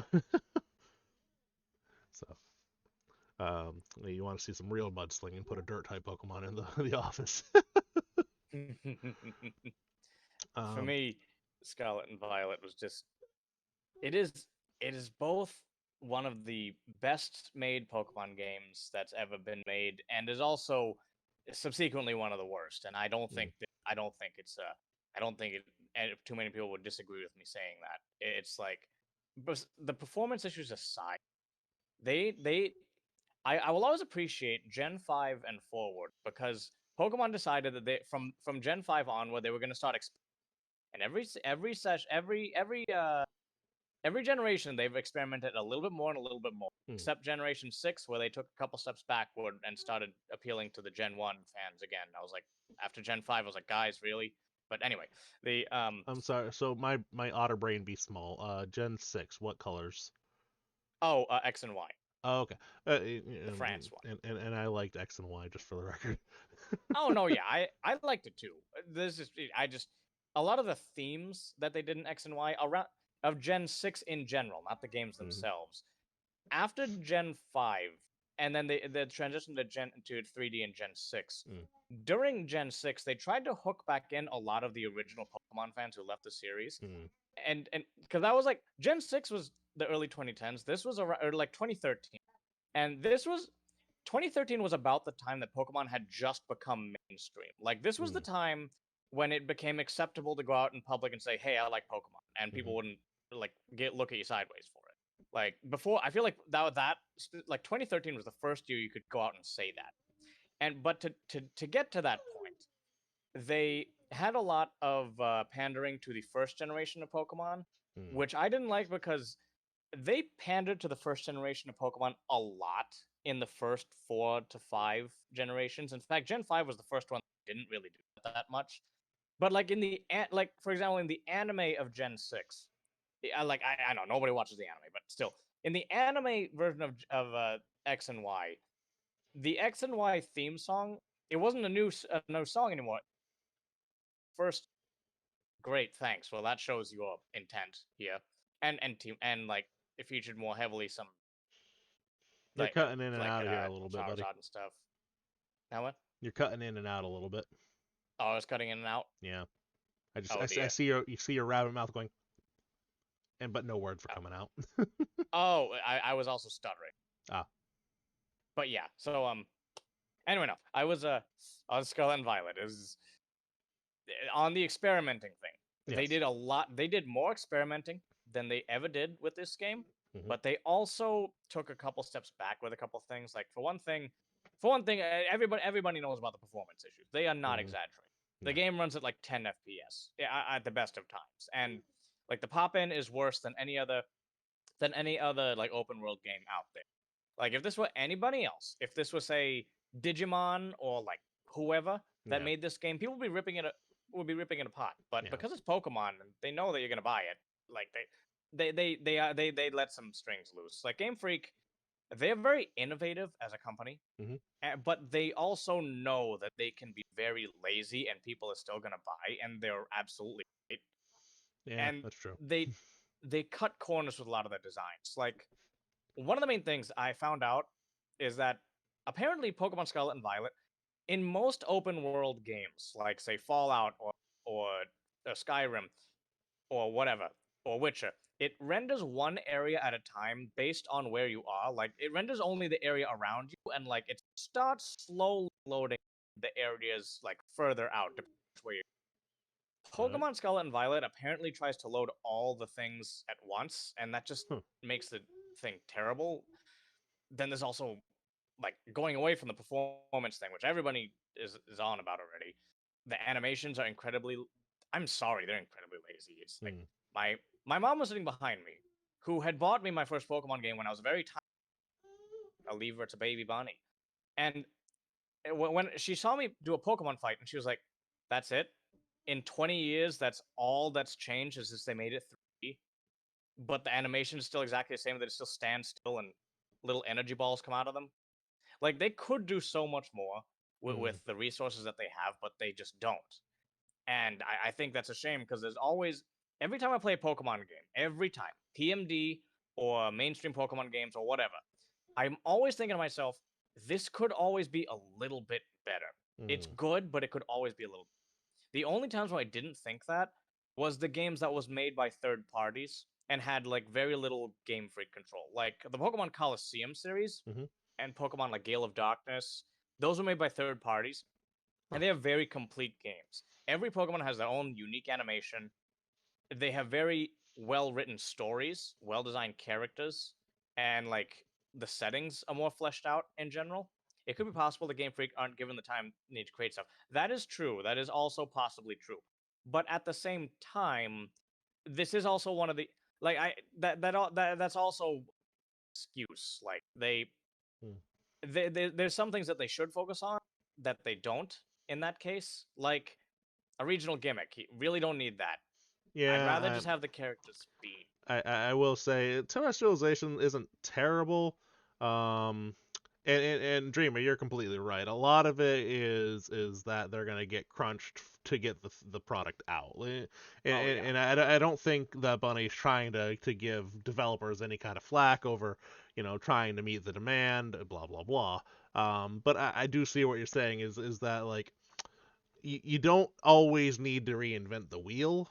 Um, so like you said, the way doing it the way that a lot of other because as large as Pokemon is, it's still the game that rakes it. This is true. I Yep. mean, I think you led with that was like, yeah, we're gonna buy it. Let's be honest. Tell that to And Miyamoto. and speaking of reinvent the wheel, I still have yet to know why in Generation 8 with Sword and Shield, they decided to throw out the 3D models that they had from Gen 6 going onward. Hmm. Because when they remade them, the Sword and Shield Pokemon things, the models are almost exactly the same. Maybe with a few more bells and whistles, but they don't really do Hmm. that much. They you could still put in the old ones that they used in X and Y and Alola and the Sun and Moon games into Gen 8 and 9, and you wouldn't really get that much of a difference. Hmm. It just they reinvented the wheel for absolutely just for the Yeah. sake of the gimmick. If I remember correctly, it was because they wanted to incorporate the Gigantamax or Dynamax or Right. whatever it was called. So I will say I like terrestrialization more than Gigantamax or Dynamax or whatever. Basically just because every Pokemon can do it, whereas like so Mega Evolution I was not a huge fan of because and I think that was part of what you were talking about where they're pandering to the Gen 1 fans by giving like the Charizard. yeah Charizard a lot. Just make the series games without adding something unneeded. Yeah, very true, very true. At the same time, so that's a fine line, right? Is if you remake the same game without adding something new, then you're gonna get the people that are like, well, they just remade the same game. What's the point? There's nothing new going on here. So it's a fine line, right? And you have to. I think that's where storytelling and character design, like you were talking about, really would play the part of the new thing, right? It's a whole new, it should be ideally it should be a new section with a new story, a new approach, new characters, blah blah blah blah blah. Yeah. But the core concepts like catch the Pokemon, you don't really need to remake the Pokemon design for every game. Is what I think you're saying. Um, Yeah. because And ultimately you have a certain amount of luxury with the fact that they're not real creatures. They don't need to look real. They look like Pokemon, and that's fine. mhm. That's exactly what we Nice. want. What Dreamer said actually is a really big one. They Mhm. it's like they could Nintendo could do so much more by doing this. I completely agree with that because one other thing I was going to say was like Pokemon keeps adding on new stuff, but Mm. they never really improve on the old things. Yes. Usually, I mean, they not to say they never, they lack in that area. Like again, the battles.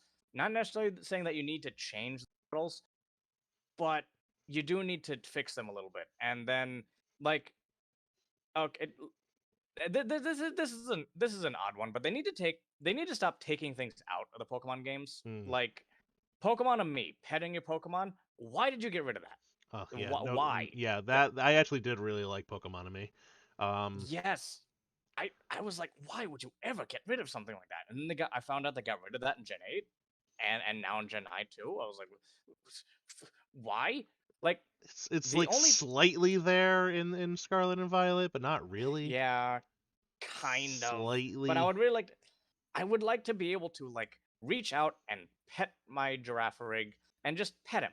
no time limit, like with the bathing thing. I just want to pet him, like you could in the Gen 6 games.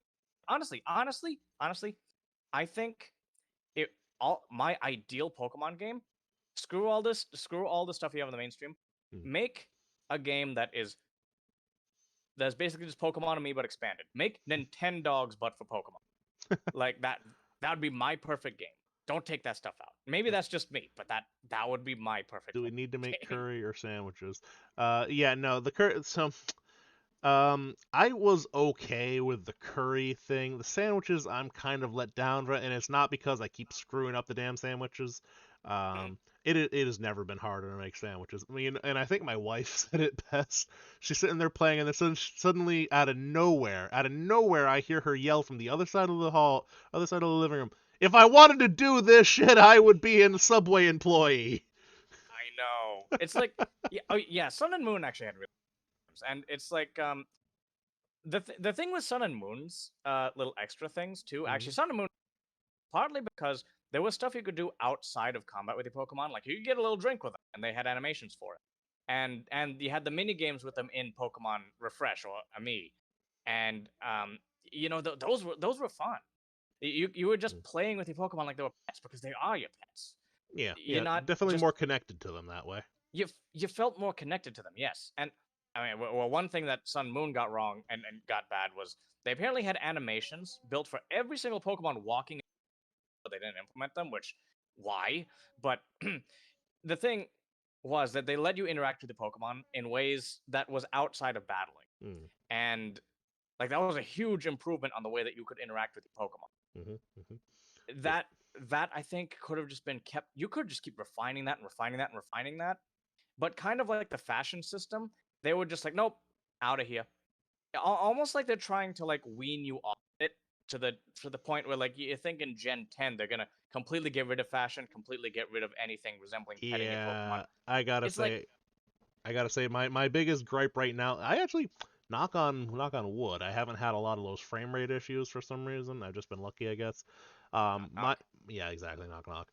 My biggest gripe actually is the fact that you're stuck with your uniform, right? Like that. Yeah, Like it's like, oh, you can put on a hat. It's like, yeah, but if I wear anything other than a gray hat, it's not gonna match. and it's like the customization has been really dulled down for the past couple of games. I know that they said they were originally not going to include it past Gen 6, but the fact that they did include it in Sword and Shield and Sun and Moon kind of means that they should keep that. And there's really not really any reason to get rid of it. What HoneyBun said is what they do. It's like a syndrome. Always add, never improve. Yes, that Yeah, basically yeah, just that's a good sums up point. Game Freak. Always add, do something new, but never improve what you already have. And that's been a problem with them.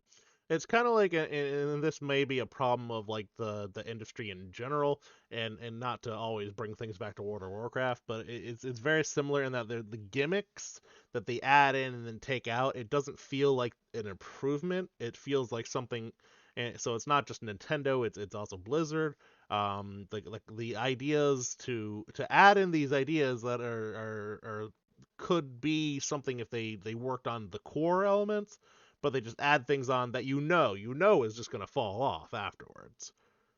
Yeah, And and it's like, and then they take it away from you. yes, You should never take things away from people. yes, Like Pokemon more than anyone is really bad for taking things away from players, especially in the past couple of years. Like, I mean, the biggest thing being, the whole national dex thing. That was, I personally am kind of still upset with that because as a little kid, I was that one kid who like always transferred his Pokemon from one game to the next.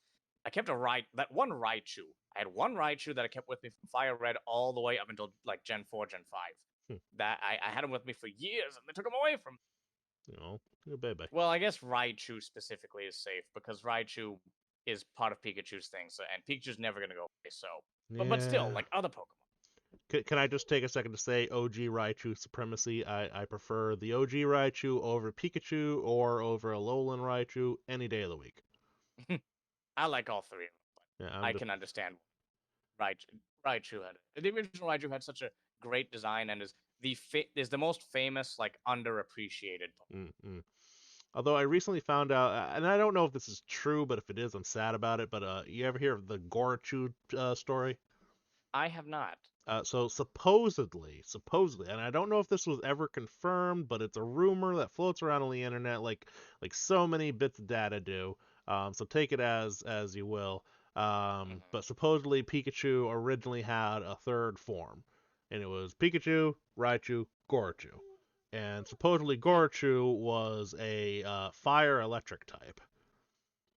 Ooh, interesting Yeah, combo. so I don't know if that's true. If it is, I'm very sad because I would have liked to have had a Gorachu. Um, Gee, I wonder why the Pancake Bunny likes a Alolan Raichu. You do look a little like a Alolan Raichu. If you surfed on your tail, you would. Um, Fortunately, mine's not big enough. Maybe my ears. Maybe my yeah, ears. let's be honest. Your anatomy is something you can play with at your whim. So maybe you just bake a new tail or something.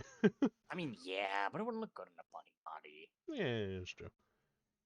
Um, Anyway, you were saying. yeah. So what was it? Oh yeah. So and again, that ties back into the some of the old fun of Pokemon was the little things that could be, like I feel like at some point you need to stop adding Pokemon, right? Because each one becomes a little less special. Honestly, yeah. I mean, I would never I would never tell them to stop adding Pokemon altogether, but Yeah. I would say that I think most people would be okay if we slowed down and like reduced the number of new Pokemon Mm. and just focused on what was already there and fixed and improved on it Yeah, rather than just and that making ties more. back to the original problem of adding rather than improving, and I think Yeah. that's the core concern that a lot of us OG Pokemon fans have, is like no one's really excited for the new gimmicks anymore, right? Like no one cares about terrestrialization, nobody cares about Gigantamaxing, nobody cares about blah blah blah blah blah because it's not there, it's not really a permanent part of the formula. Yeah, Um, it's gonna go away. yeah. So it's not interesting because it's just like, ah, here's this one's gimmick, whatever, moving on with my life. Um, yeah. So I will say I do like the whole Pokemon Dens thing. And I'm probably gonna one thing that they added and then they took right away that I was I actually liked Horde battles. I don't know, I'm weird. Oh, I mean, they were useful for like shiny hunting, especially Yeah, yeah. for But those of you that were so inclined. yeah, that's a lot of people shiny hunt. I never got into it, but that's just a me thing. Um, well, anywho, hmm. But I mean, okay, let's end this on so far with your experience of the new game. Out of 10, what would you give it? Out of 10, I Hmm. would give it a that's actually that's a very good question because on some areas it's like a 1, Hmm. areas it's a 10. But I'm going to go ahead and put it somewhere in the middle. I'm going to say a 6 right now. A And six, but it yeah. could be and it should be an 8 or a 9. It should be an 8. It should Hmm. be an 8. If it once it gets patched and all the improvements and all like the performance improvements and stuff. And Yeah, also let me pet my Pokemon again. yeah, I take one whole point off of that. yeah. Off That's for right.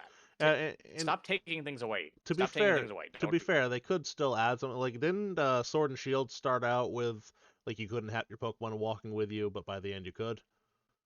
Um, I Did don't, they? I feel like yeah, there was definitely a Pokemon like walking behind you thing going on, towards the because I remember seeing somebody did a video of walking animations in Sword and Shield versus in Brilliant Diamond Shining Pearl or whatever. Um, and now that game was a step back. That one just felt like yeah, you got my money, but are you really happy with yourself right now? Yeah, I didn't play Gen 8, so I wouldn't. You would know that better than. Yeah, so Sword and Shield wasn't awful. I'd prefer curry to these sandwiches. But you know Yeah, what? that animation did look better. Yeah. But even my favorite food making thing goes all the way back to Ruby and Sapphire. I just like the simple Pokemon blocks. Put berries in, blend them up, make Pokemon blocks, feed them to your Pokemon. Done. Oh, you Um, know what?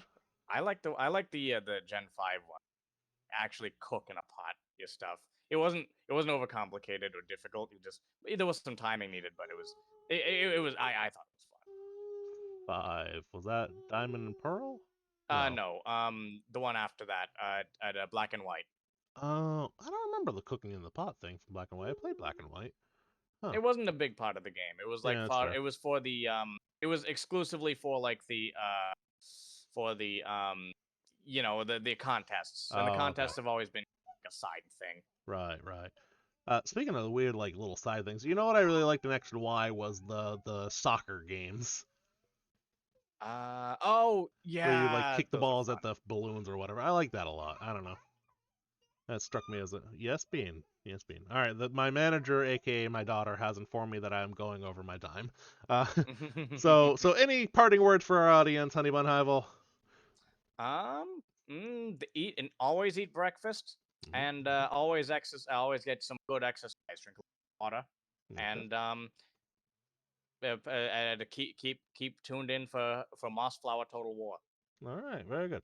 So that's going to be it for Broadcast from Outer Space with our special guest HoneyBun by Hyval. Thank you for coming, HoneyBun.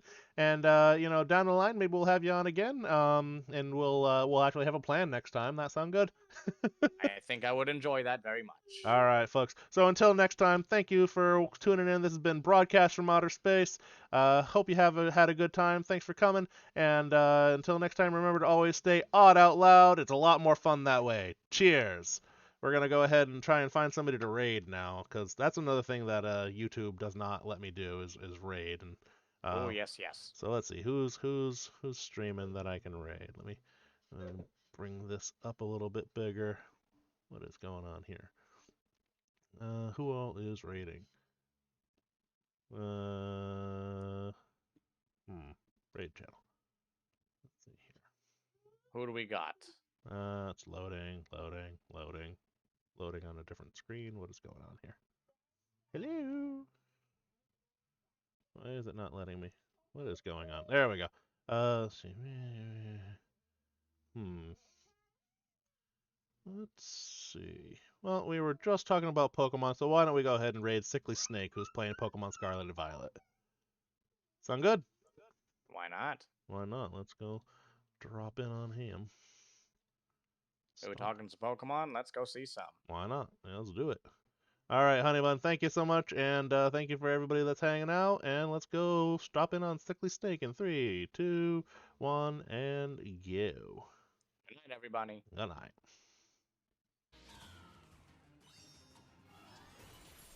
All right. Yeah, sorry that was a little bit. Sorry, the planning was a little bit weak there on my part. That was mostly me. You caught me at an interesting time. Otter raid, let's go. You still there? Yeah, sorry, I was just listening to Snake. Oh.